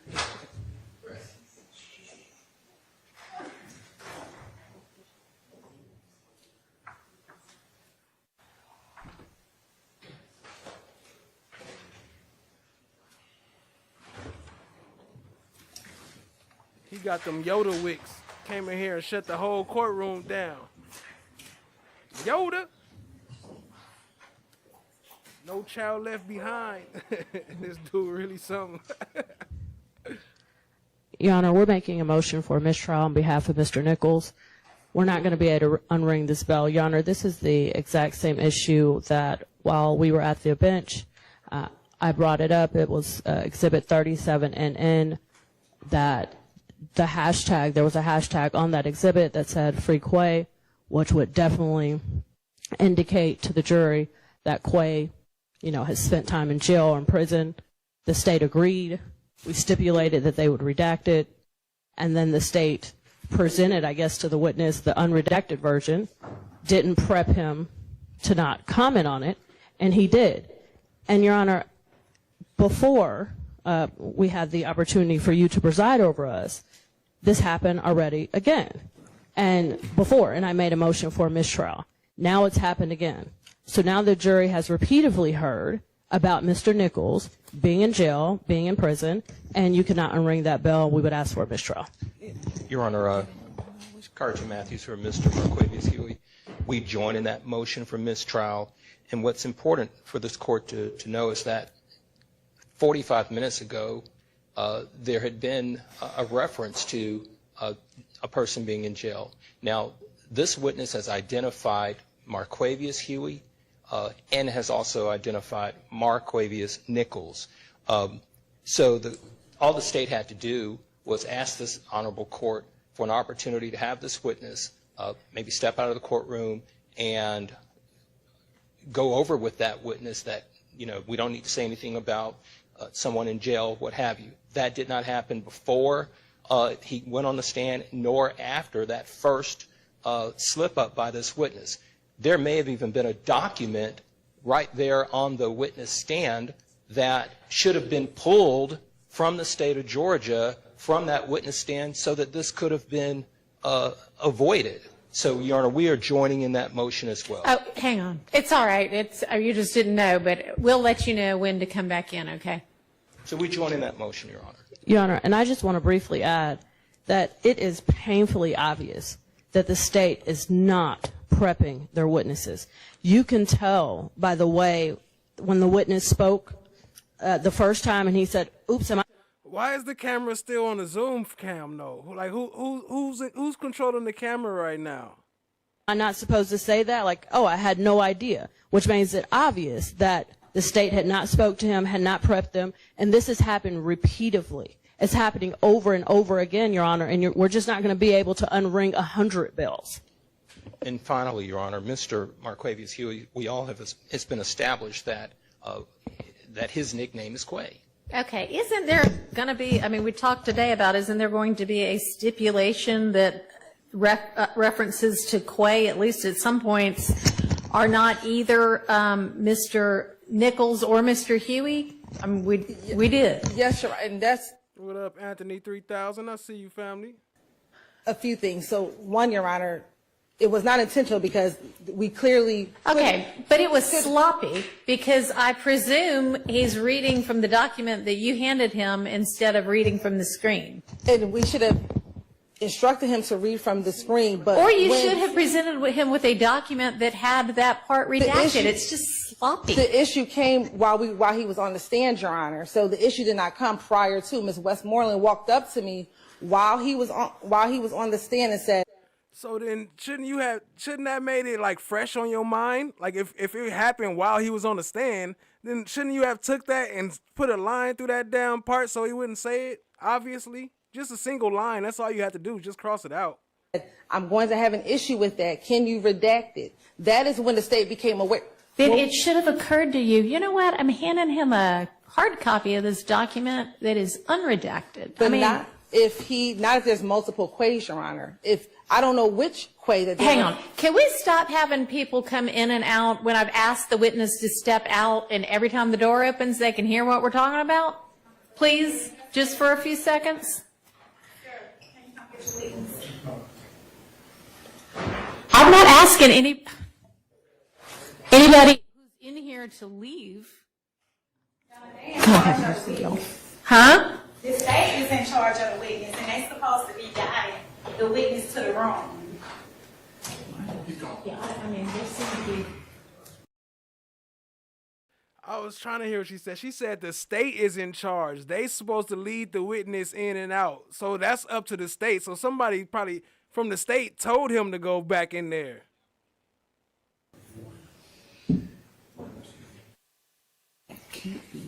And so that is the point in which we learned of it is we redacted it on here. Ms. Westmoreland brought it up here. Yeah, and when you didn't read it. I mean, so the jury said, didn't see it, but now the jury has heard it. I don't think it is really that, much of a crisis because there is going to be this stipulation that Quay is not always either of these. It's not that much of a crisis. It's only these boys' lives on the line. That's it. Defendants. So, nor is it obvious to everybody that free whomever is such a quote about who knows, everything these days. And so it doesn't necessarily indicate that whomever Quay spent time in jail or in custody or in prison or anything. I mean, they say it about, Hollywood stars who are in a breakup. It's not so obviously, oh, this must mean this person was in prison. But also, we were already saying, Asistencia de Xavi, més cap a dreta per Messi. And whether this was one of these people, or I don't even know who did it. And we don't know because it's not his post. He was reading someone else's post. So it could be a multitude of ways. You talked to his attorney earlier, right? Yes. And did you get any kind of an indication? I don't know if this was one of the things you were going to, but it's an issue now. And you said before lunch that you were going to ask Mr. Rubin. Yes, we did ask. Do you know at this point whether the free Quay referenced, this wasn't even his post, was it? It wasn't, and it wasn't an issue until so when I talked to Mr. Rubin at lunchtime, this wasn't something I was going to address with him because it wasn't I did not realize it was an issue. Mr. Rubin found out for me that Slack Quay is not either of these two Quays. Okay, but this isn't Slack Quay, this is just Quay. Right. I know. So why doesn't everybody, well, they don't know how it's spelled, they only heard it. Why doesn't everybody just enter into some sort of a stipulation that the free Quay or the reference to Quay just now isn't either of these people? I don't know if it is, so it was. Whether it, okay, so. Your Honor, the state can enter stipulation that we weren't referencing any. We, as the state of Georgia. Okay, that is not a reference to, if you would prefer that. I don't know what the poster is referencing. I don't honestly really care what the poster was referencing. What I'm trying to do is fix your sloppiness. And so everybody, well, not everybody, but some people's acting like that's not a big deal, right? Because she said fix your sloppiness. That's a very big deal. Like, why would you be trying to fix anybody's sloppiness? Like, that's retarded. Like a boxing match, two boxers fighting. And you like, oh, let me fix, like the ref over there straightening your glove. Like, here, let me fix your glove. get you back in order. Your glove crooked. No, you don't. You don't do that. You fix your sloppiness. So that everybody won't have wasted, 10, 12 months of their lives in this trial. Lady Justice is blind. Okay, do it now.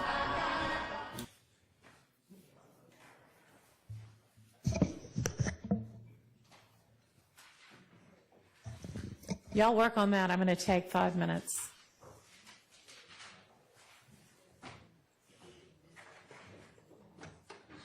You wet? Most time. I want to say I'm 2019. That's when I realized the streets wasn't for me no more, man. I got shot 8 times, man. At one time. I laid on the ground and watched a guy lay over a car and take shots at me. But guess what the crazy part about it? Fannie Willis and Miss Lord didn't investigate that.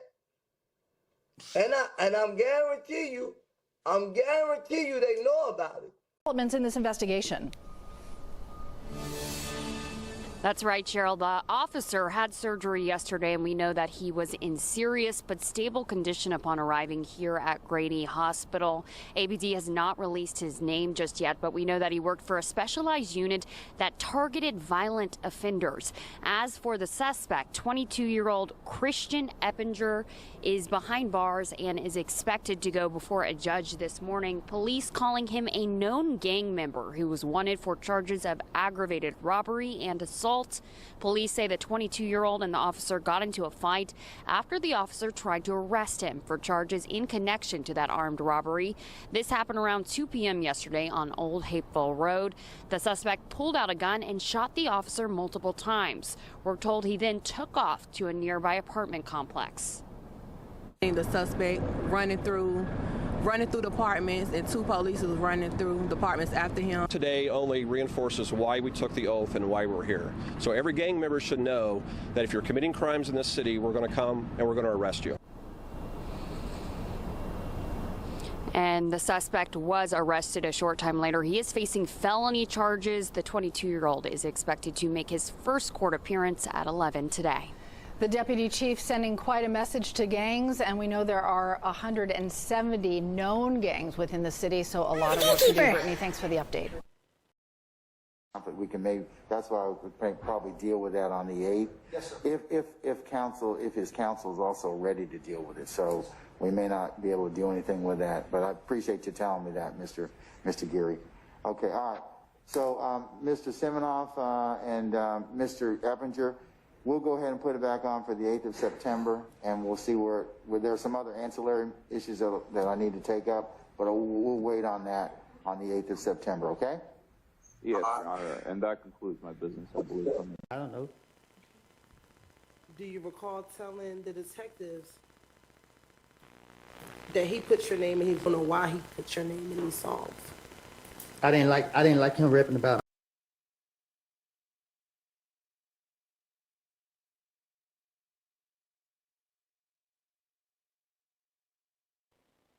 So this is when the Zoom bomber popped up on the screen. So they've been getting hacked way early in the trial. This was like the first day. Zoom bomber pop up naked talking about free Thug. Like what type of system y'all got? Y'all always getting these hacks and stuff. All that money y'all got, y'all ain't investing in a better security system? Y'all ain't got no virus protection? The hell? Look at Thug's face though. He was not feeling that. And look at Shard smiling like, porn. No, just but Thug was not happy at that one. Look, he was like, man, that's some bull. So y'all know they didn't do that shit.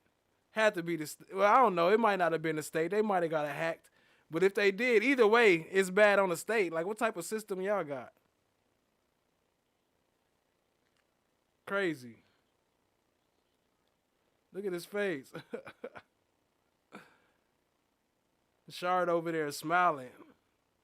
And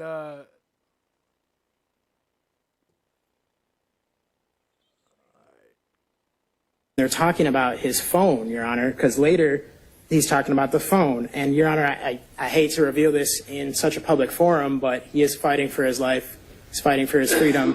What's actually going on in this conversation, Your Honor, is they're rehashing issues of infidelity within their relationship, where his intimate partner has suspected him of talking with other women in an intimate way, and that there's been a history of her going in his phone looking for stuff like that, and it's causing problems. It's not anything any person in our society is not familiar with, especially younger people. It's just a whole thing of people going in their intimate partner's phones. So then he says, hey, listen, do not cut that motherfucker on. Hey, like, do not go through that shit. Don't go through that shit. So, Your Honor, he's telling her not to turn it on because he doesn't want her to see what might be in there that's going to cause more drama, cause more conflict within the relationship. They're together. She's the mother of his children. He just says, do not cut that motherfucker on. He's not saying that so that it can get wiped or deleted or tampered with. So again, how is him telling his girlfriend not to turn his phone on probative in any way, but to trash his character and to reveal possible past infidelities to the jury, which is not permissible character evidence at all. And then in the state's response, they try to mislead the court and they say that he says, go throw that out, or go throw that. Right. Puerto Rican Gloria, like the judge come in, let me ice your eye. You looking sloppy. Let me clean you up a little bit. Let me wipe this blood off your face. That's not what he said. Defense whooping your ass. Let me clean you up a little bit. As Your Honor will hear, it says, do not cut that motherfucker on. Like, hey, don't go through. You know what I'm saying? So he doesn't say go throw anything. He says don't go through that, and then it gets a little inaudible then jumbled. So he's just telling her, don't turn it on and don't go through it. And then, of course, that causes a bit of conflict later in the call. And that's it. Then she continues to describe what the police were doing at the house, that they were at the window. They're talking about when he was arrested. And then he tells her that they were fitting to come in, and then that's why he woke her up. And she says, you woke me up. I don't even remember. I just remember Destiny screaming. Child Diggy, fresh off of work. Appreciate you, family. Thanks for tapping in. That's his child screaming as he's being falsely accused and taken away to jail. And so, Your Honor, again, I don't know how him talking about getting arrested and him telling his girlfriend not to look through his phone and not to go through it, not to go throw it, like the state misinterprets. So, Judge, that's everything for that call, the second call. So, again, no probative value whatsoever, prejudicial, and then extremely prejudicial because it reveals a supposed negative character trait of Mr. Farley, that he's not faithful within his monogamous relationship. That's not fair for the jury to hear at all. Yes, Judge. Shout out to Elizabeth Wright with another 5. Y'all dropped some slime umbrellas. She said, shout out to the mods. Y'all rock. That's right, that's right. Best mods in YouTube. Appreciate the love, family. Y'all show some love to Elizabeth Wright. The second one. The next one, yeah, there's 4 calls, Your Honor. They're 5 minutes each. Yes, Judge. Yeah, the third call is actually interesting. Okay, because I told him to be thing, bro, that I'd be... He's versus the state. It's 2022 case. So, Ms. Brown, did you hear what he just said? Yes, Your Honor. Y'all heard it. Hold on, let me cut it up for y'all. She definitely said Miss Brown. BBL Brown. BBL Brown. Georgia App 518 Grimes versus the state. It's 2022 case. So, Ms. Brown, did you hear what he just said? Yes, Your Honor. Miss Brown. Sorry? Well, you know what? I'm sorry, but you didn't introduce yourself, and so I was just taking a stab at it. What's your name? Seth. 88 Seth Brown. Okay, so what was wrong with me saying Mr. Brown? You said Miss Brown. No, I didn't. I said Mr. Brown. I just slide my words into each other sometimes. So. Okay. Thank you. You can be seated. Case. Well, I'll try to look at it on the fly here, and She just gonna sit there and lie, knowing she called that boy Miss Brown. What was that pen site, since we can look at it? Hmm? That pen site that he provided the court. Site. Sorry, y'all. I thought we were ready, but of course, after I say bring the jury, we have some more. Oh, wait, here's some more.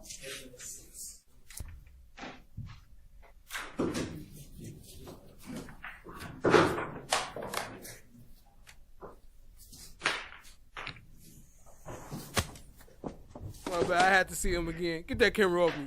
Get that camera off me. Move that. All right, I'm going to get you. I'm going to get you.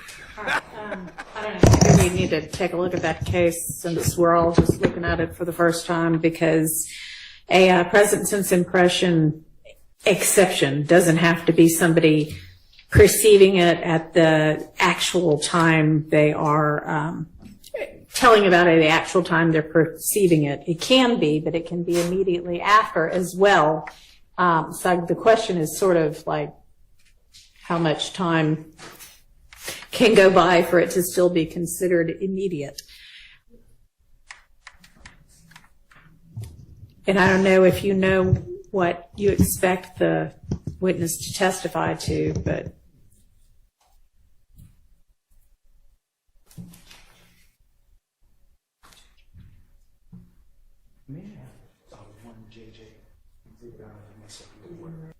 all right.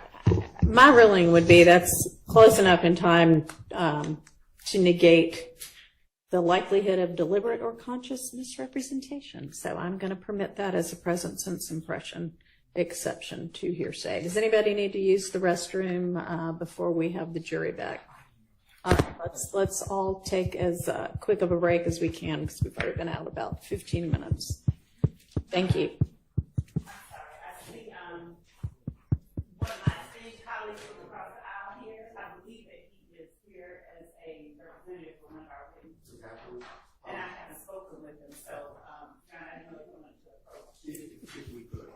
All right, what's your name? Okay, I'm sorry, I hadn't seen you in a while. You looked familiar to me, but everybody thinks I'm dead. Okay. Are you asking to approach without the defense? No, make a mistake. That's fine. That's one for the record. I'm representing Mr. Zachary, family defendant. I understand he was picked up on material witness. Oh my! I thought the M stood for make in black. Asked the court to release him. They did him dirty. They was trying not to give him. That's what's his name, Demikian Garlington, Lil D, his lawyer, trying to tell him that he was sick and he needed to be at home, but they didn't care. He's had sickle cell back. When he was picked up, he just exited the hospital. They had to do 2 blood replacements, transfusions. He's in the hospital, or he's in Brady right now. He left Brady. He's in Fulton County Jail. He's got the moment. Love hitting all on the mic. Judge. I talked to the family. In the last 4 months, he's been 10 out of the hospital, 10 out. She look. She just can't help herself. She get ants in her pants. He's extremely sick. He will not survive in Fulton County. I would ask that he be released, and I'm going to be in touch with him. What up, Charlie Hager, down here in Kentucky? Okay, I see you, family. He will come to court when you ask him to come to court. Go ahead. If not, he won't leave. All right, so the information I got this morning, and y'all, this was actually what I wanted to discuss on the record had we, at the bench conference, had we gotten started at 8:45 like I asked for us to get started. So anyway, no,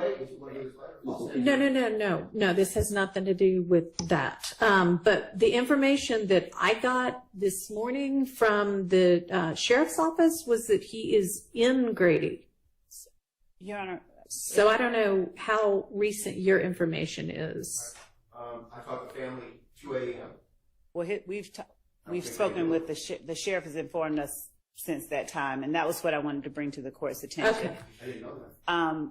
Judge, and I think that this is a matter that I can speak with Mr. Scheib about. I don't know if he wants to fully flesh it out now, but I did want to approach the court with the information and the defense with the information we had. There's more information than just that. Okay, why don't we just, let's have a bench conference, but I I would like to be able to just talk about it without them all huddling at the bench. So just don't record this, please. And you're not supposed to.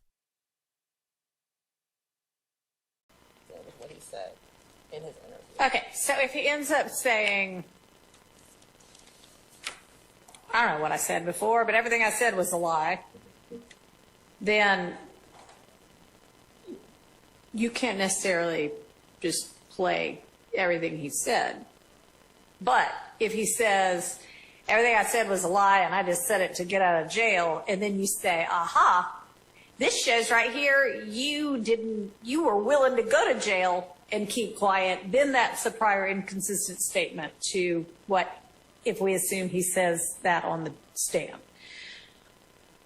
But no, you do not, I mean, it still has to be, and it may not be, it has to be like every line, but you can't play an hour-long video unless at least most of that video in some way is inconsistent to what he's saying on the stand. So I don't know if I can, I mean, this is pretty theoretical right now.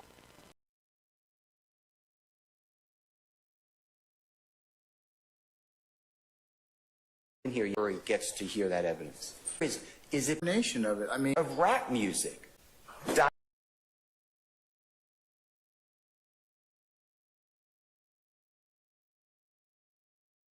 And they cite Dr. Adam Dunbar and Dr. Kubin. Dr. Kubin hasn't been here yet for you, but Dr. Dunbar has. Threatening nature of rap music.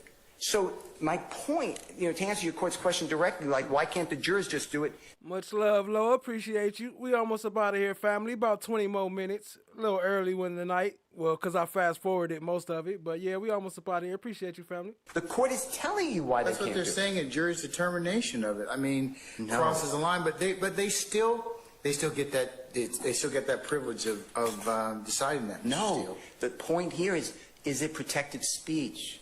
That's what the case. That's what I just read to you. You need to decide whether a jury gets to hear that evidence, and you only do that if it's not protected speech, if it is a true threat, if it is something that the state is saying, or is it just simply Mr. Steele, music? I think it's Maple Candy. Have a good night. Appreciate you, family.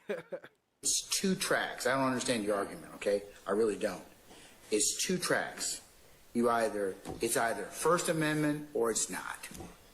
And you make that decision. Okay. All right. That's what we do. All right. Okay. But you have to make that decision. Okay.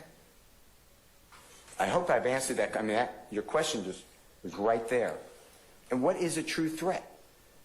That's the next case, United States versus Bagdashian, B-A-G-D-A-S-A-R-I-A-N. It's 652 F3rd 1113, comes from the 9th Circuit, 2011. And this is horrible. President Obama, the Honorable President Obama, was elected. Hey, y'all, keep it cool, family. Y'all, FFS dealing with a lot right now, so he might not be able to be fully on the chat, you know what I'm saying? So, hey, if somebody comments slip through it, just get through it. Ain't no big deal. Let's keep it going, family. Everybody, it's all love. Look, FFS, no hard feelings. It's all love, but yeah. Appreciate y'all, family. President, it's on page 3 of 22. It's on the background on the left-hand side.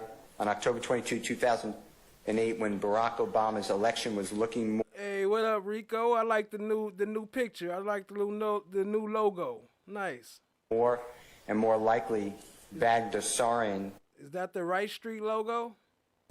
Under the username California Radio, joined Yahoo Finance, American International Group message board, on which members of the public posted messages concerning financial matters, AIG, and other topics. At 1:15 a.m. on the day he joined, Bagdasarian posted the following statement on the message board, quote, regarding Obama, FK, the N, he will have a .50 caliber in his head soon, end quote. About 20 minutes later, he posted another statement.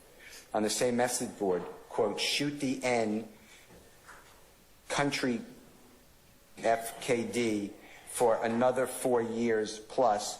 What N has done anything right? Question mark, question mark, question mark, question mark, long term, 4 question marks.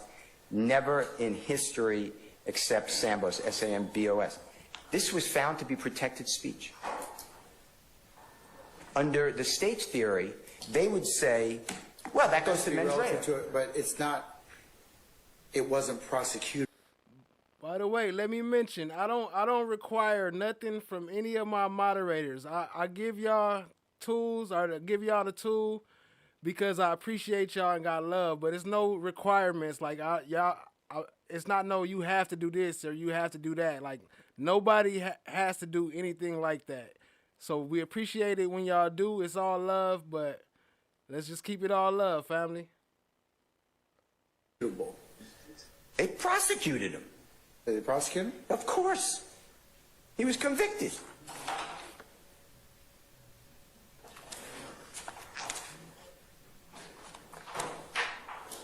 He was convicted under 18 U.S.C. 87983. He was convicted. Your Honor, they go through the analysis. That's what I'm asking respectfully you to do. You are the person, you're the only person on this earth who can do this.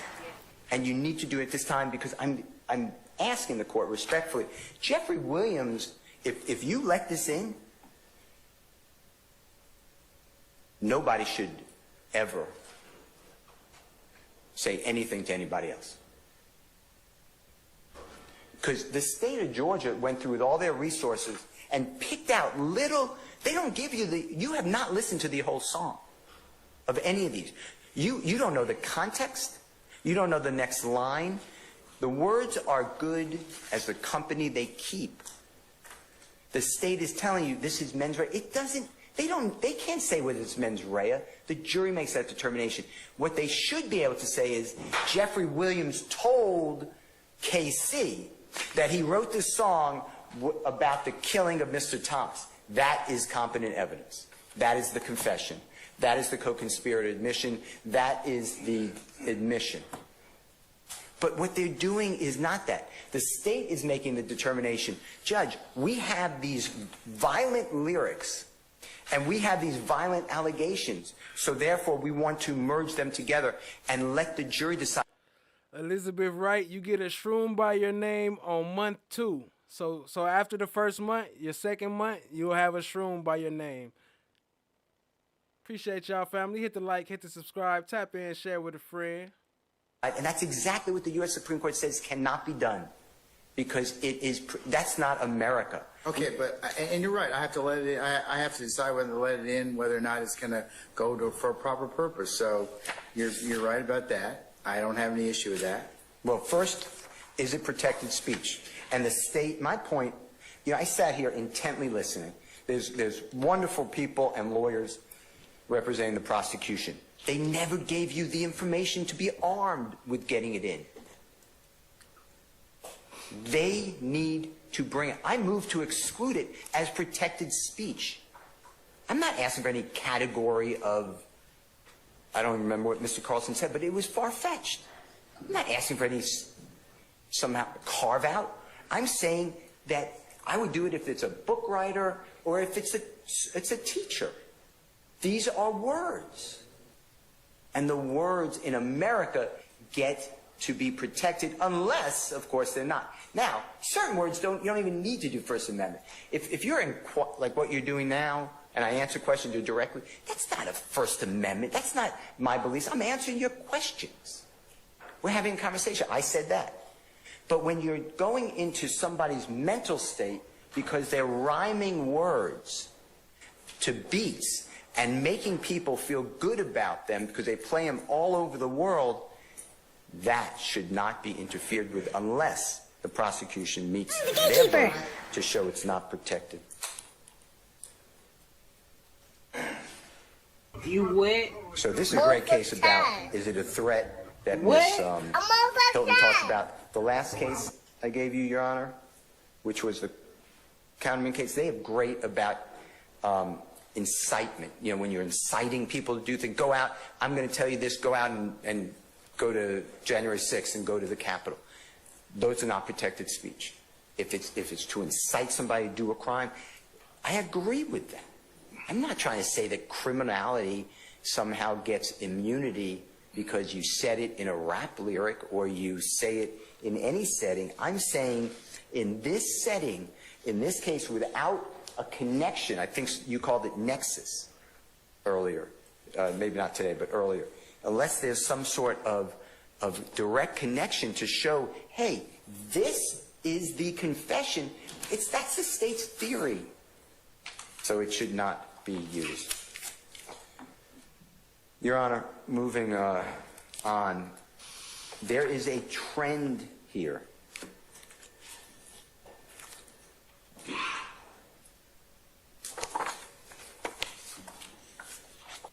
The John Gotti case, the Second Circuit wrote, keep a small circle. What up? I see you, family. That the unsworn witness problem arises when the attorney was a participant in events to be explained at trial, and therefore the attorney may convey firsthand knowledge of events without being sworn as a witness, and therefore not subject to cross-examination. That is not allowed. Mr. Williams asserts that he is entitled to cross-examination of the prosecutor because now what has happened is the prosecutor has put the state, the weight of the state, the pride of the state of Georgia behind her words. We can't cross-examine her. This is from Dillon, D-I-L-L-O-N versus Kentucky. It is 475 Southwest 3D. Shit, y'all got me wondering what happened now. I'm going to have to go back and pull it up. I'm like, what I miss all this time? I'll be so behind on the chat. That's why I be trying to skip past them and go to the bottom. I'm going to have to skip down so I can try to keep up because I don't even know what's going on. Appreciate y'all, though, family. Hit the like, hit the subscribe, tap here, and share with a friend. Page 1, 2015. The lawyer is not excusable in making any statement. I'm with the shits over here. Of fact outside of the evidence in which may be in the slightest degree prejudicial to the rights of the accused. In this case, the Commonwealth's attorney, not as a witness, made a statement of fact which flatly contradicted the witness in the minds of the jury. It made the witness look like she is perjuring herself.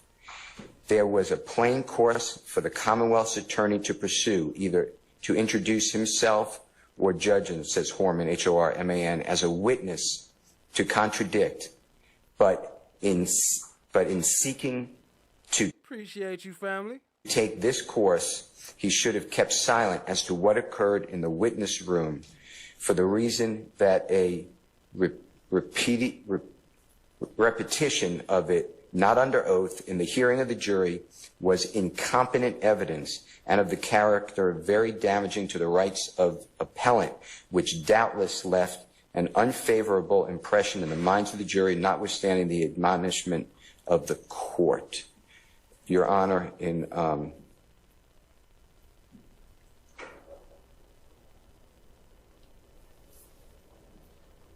still here rocking, Miss D.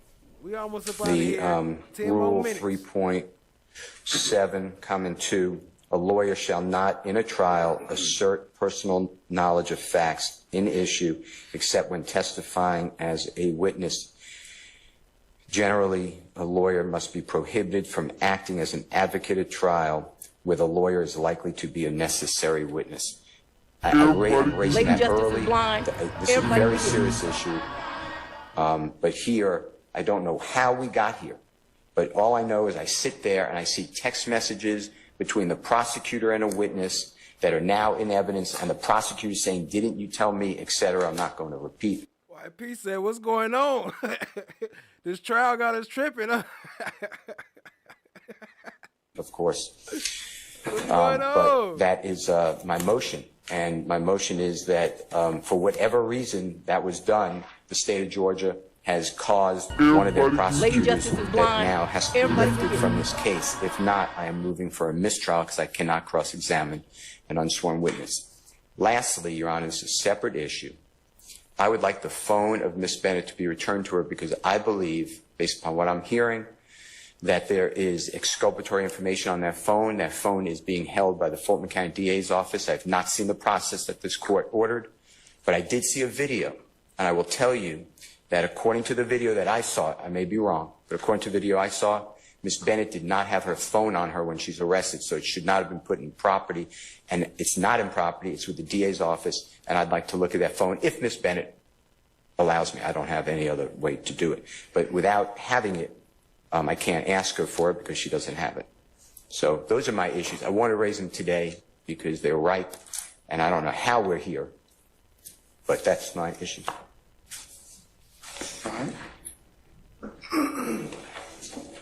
Your Honor, as this is a matter that YP Comchick say she heard Lil Rod won his appeal. I don't know, but that'd be good news for him. We hope so. I have to look into that. I have to get into that on the next show. Appreciate it, family. Mr. Steele has brought up before this court orally, we would ask that the court require that he reduce or place his motion in writing so that the... You don't have to be a mod to have a mushroom. You just got to be a member. That means you've been a member for 2 months. And also that means that you could click that member button on the side and you should be able to do a free chat for being a member for 2 months. State may properly respond. We would ask that the court require that Mr. Steele, in his written motion, provide any legal support he has for the assertions he is making to the court, regardless of the fact that he said, I just wanted to put the court on notice. He has moved this court.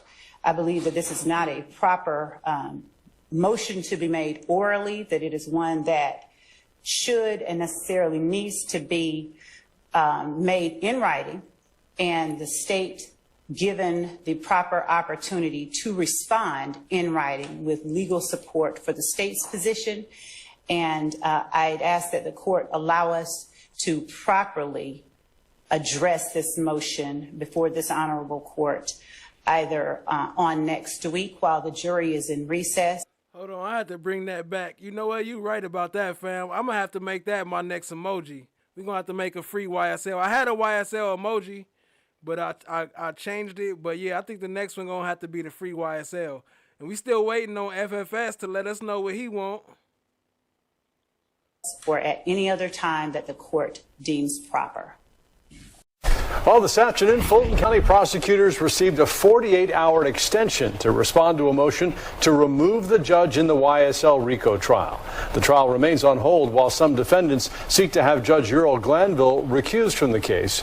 Last week, another judge, Rachel Krause, signed an order that required the state to file a written response by 5 o'clock tonight. The issue stems from a meeting that took place between witness Kenneth Copeland, his lawyer, the prosecution, and Judge Glanville, while prosecutors have until Wednesday at 5 to respond. Today in the YSL RICO trial in Fulton County, the trial of Youngthug and others is on pause for consideration of a motion to remove the judge. Fox 5's Tom Haynes joins us now in studio with the latest on the trial. Tom? Well, guys, Fulton County Judge Earl Glanville was actually scheduled to hold a private review today. Puerto Rican. Day of a meeting from earlier this month. That meeting was canceled. The meeting took place between witness Kenneth Copeland, his lawyer, the prosecution, and Judge Glanville after Copeland initially refused to testify for the prosecution. But Youngthug's primary attorney, Brian Steele, learned of the meeting and confronted the judge. When Steele refused to tell Judge Glanville who told him about the meeting, Steele and other defense attorneys filed motions to have Judge Glanville disqualified or recused from the case. He then said he will release a transcript to the lawyers. Today, Judge Glanville announced court will be in recess while a motion for his removal is considered by another judge. Sending Mr. Adams and Steele's, Mr. Weinstein, and Mr. Banks' motion to recuse to another judge. pursuant to Uniform Superior Court Rules 25.1 through 25.7 in the method and manner prescribed by our local rules. So this written order is entered. I will enter the order transferring it, and until such time as those two things are decided, then we'll be in recess until that time. Youngthug, whose real name is Jeffrey Williams, is one of only a handful of people on trial on racketeering charges. As of right now, to persuade. Okay, it's time for this. Let's talk about bullshit for a minute. Now, Mr. Frankfurt wrote an amazing book about the difference between bullshit and lying. In lying, the person telling the lie knows what the truth is and is trying to hide what the truth is. Bullshit is completely different. And you guys have seen some bullshit in this trial. In bullshit, the person attempting to persuade, the person spewing the speech, absolutely knows, or maybe doesn't even care if what they're saying is the truth or not the truth. Okay, so they're not trying to hide anything, they're not trying to cover anything up. It's that the truth is irrelevant, and all they're trying to do is persuade. So I have to say, in this trial, there's a lot of bullshit.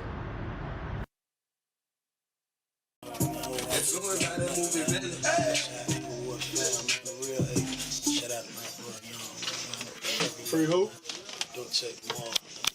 Free who? A16 Slime shit going on. Yeah. Medics. Be your way, bitch. I'll be medics.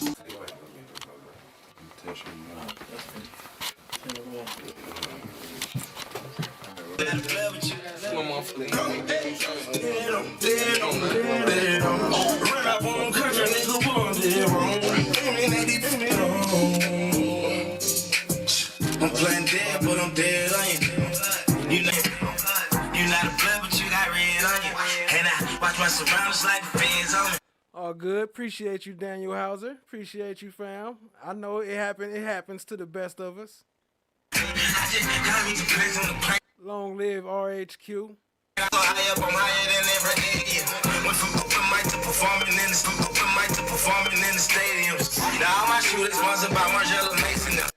Long live Dave.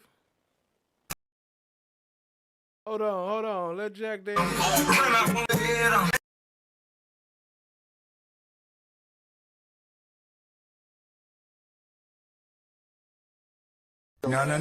No. Why didn't you, as an officer of this court, tell me? And that's not what the point is. The point is, you as an advocate, is you should have told me. Hey, FFS, it's an option in there, so I don't see why they should trip. We know you for fuck's sake, so shit. I don't see the problem with it.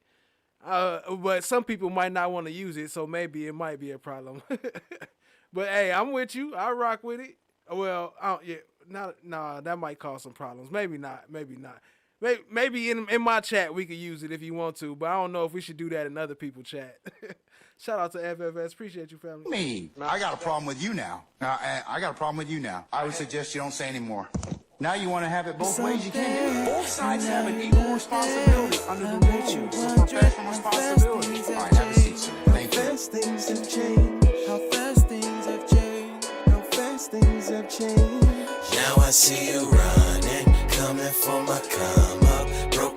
Hey, y'all, make sure y'all tap into Reggie Righteous. New video coming out this Thursday, Halloween. New video coming out. I'll be promoting it on my show that night. Appreciate y'all, family. Got all your shackles, turned it to some armor. Used to be the judge, but now you have no honor. To die with your pride is to live with all your karma. Now you understand. Now you understand. R.I.P. Peanut. That's a fact. R.I.P. RHQ. R.I.P. Dave. That's a fact. Another night of fun. There's a lot of fun talking about. All right. Anybody else have any other issues as to? Uh-oh. Fulton County has no problem coming in here and cuffing all of us, okay? Don't be an idiot. Are you trying to tell me about myself? You homeless, Ern. You don't even have a mirror to look at yourself. Here. So I know you all about your principles. But can we please listen to Ern so we can get out of here? It's 4 cops on the other side of that door. You know if they come in here, they're gonna get your ass on a whole lot of other shit. You lying ass bitch. I knew it. Mama, I hate you, Will. Don't you never come back to my house, And I hope they blow your motherfucking ass to smithereens. You better hope they do, bitch. You better hope they do. This nigga kidnapped me. I think I'm entitled. You want answers? I want the truth! You can't handle the truth! What are you, fucking nuts? You thought...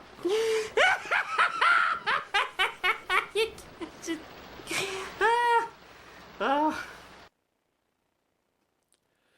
Thank you, Steph JK, for dropping that link. I appreciate you, family.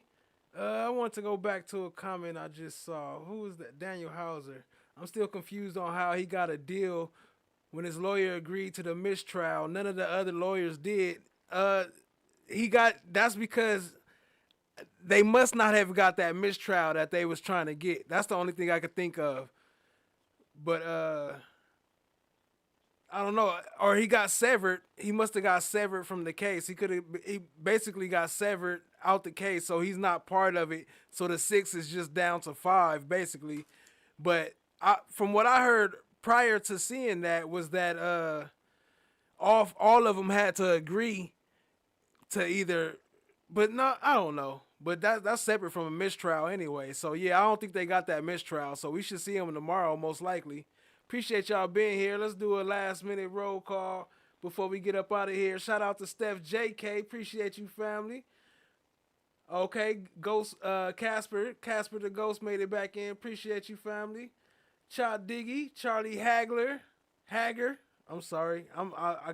Let me blow this thing up so I don't be messing up y'all names. Let me see this a little better. All right, so Charlie Hager, Steph JK, Rico, Chad Diggy, Elizabeth Wright. Appreciate you, family. Gorf Love, appreciate you. Texas T.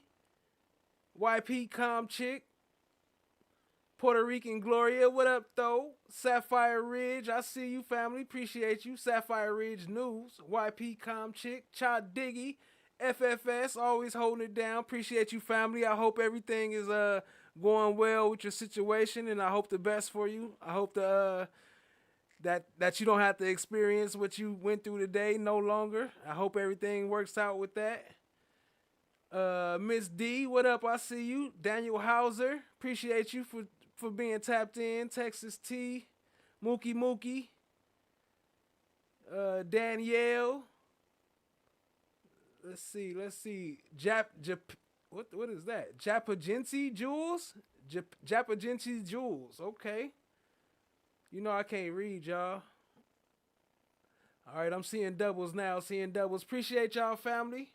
Appreciate all the love. Before we get up out of here, I'm going to run that outro one more time, and I appreciate it. Let's get it. No. Why didn't you, as an officer of this court, tell me? And that's not what the point is. The point is, you as an advocate, is you should have told me. I got a problem with you now. I would suggest you don't say anymore. Now you want to have it both ways. You can't. Both sides have an equal responsibility under the rules. It's a professional responsibility. All right, have a seat, sir. Thank you. Appreciate all the new members, all the new subscribers. Appreciate y'all tapping in. Appreciate everybody who gifted and donated memberships. Appreciate all the love. Y'all have a great night, family. Much love, much love. How fast things have changed. Now I see you running, coming for my come up. Broke out all your shackles, turned it to some armor. Used to be the judge, but now you have no honor. To die with your pride is to live with all your karma. Now you understand. Now you understand. Number 95. All right. Anybody else have any other issues as to? Uh-oh. Fulton County has no problem coming in here and cuffing all of us, okay? Don't be an idiot. Are you trying to tell me about myself? You homeless, and you don't even have a mirror to look at yourself. Here. So I know you all about your principles. But can we please listen to Earl so we can get out of here? It's 4 cops on the other side of that door. You know if they come in here, they're gonna get your ass on a whole lot of other shit. You lying ass bitch. I knew it. Mama, I hate you, Will. Don't you never come back to my house, And I hope they blow your motherfucking ass to smithereens. You better hope they do, bitch. You better hope they do. This nigga kidnapped me. I think I'm entitled. You want answers? I want the truth! You can't handle the truth! What are you, fucking nuts? You thought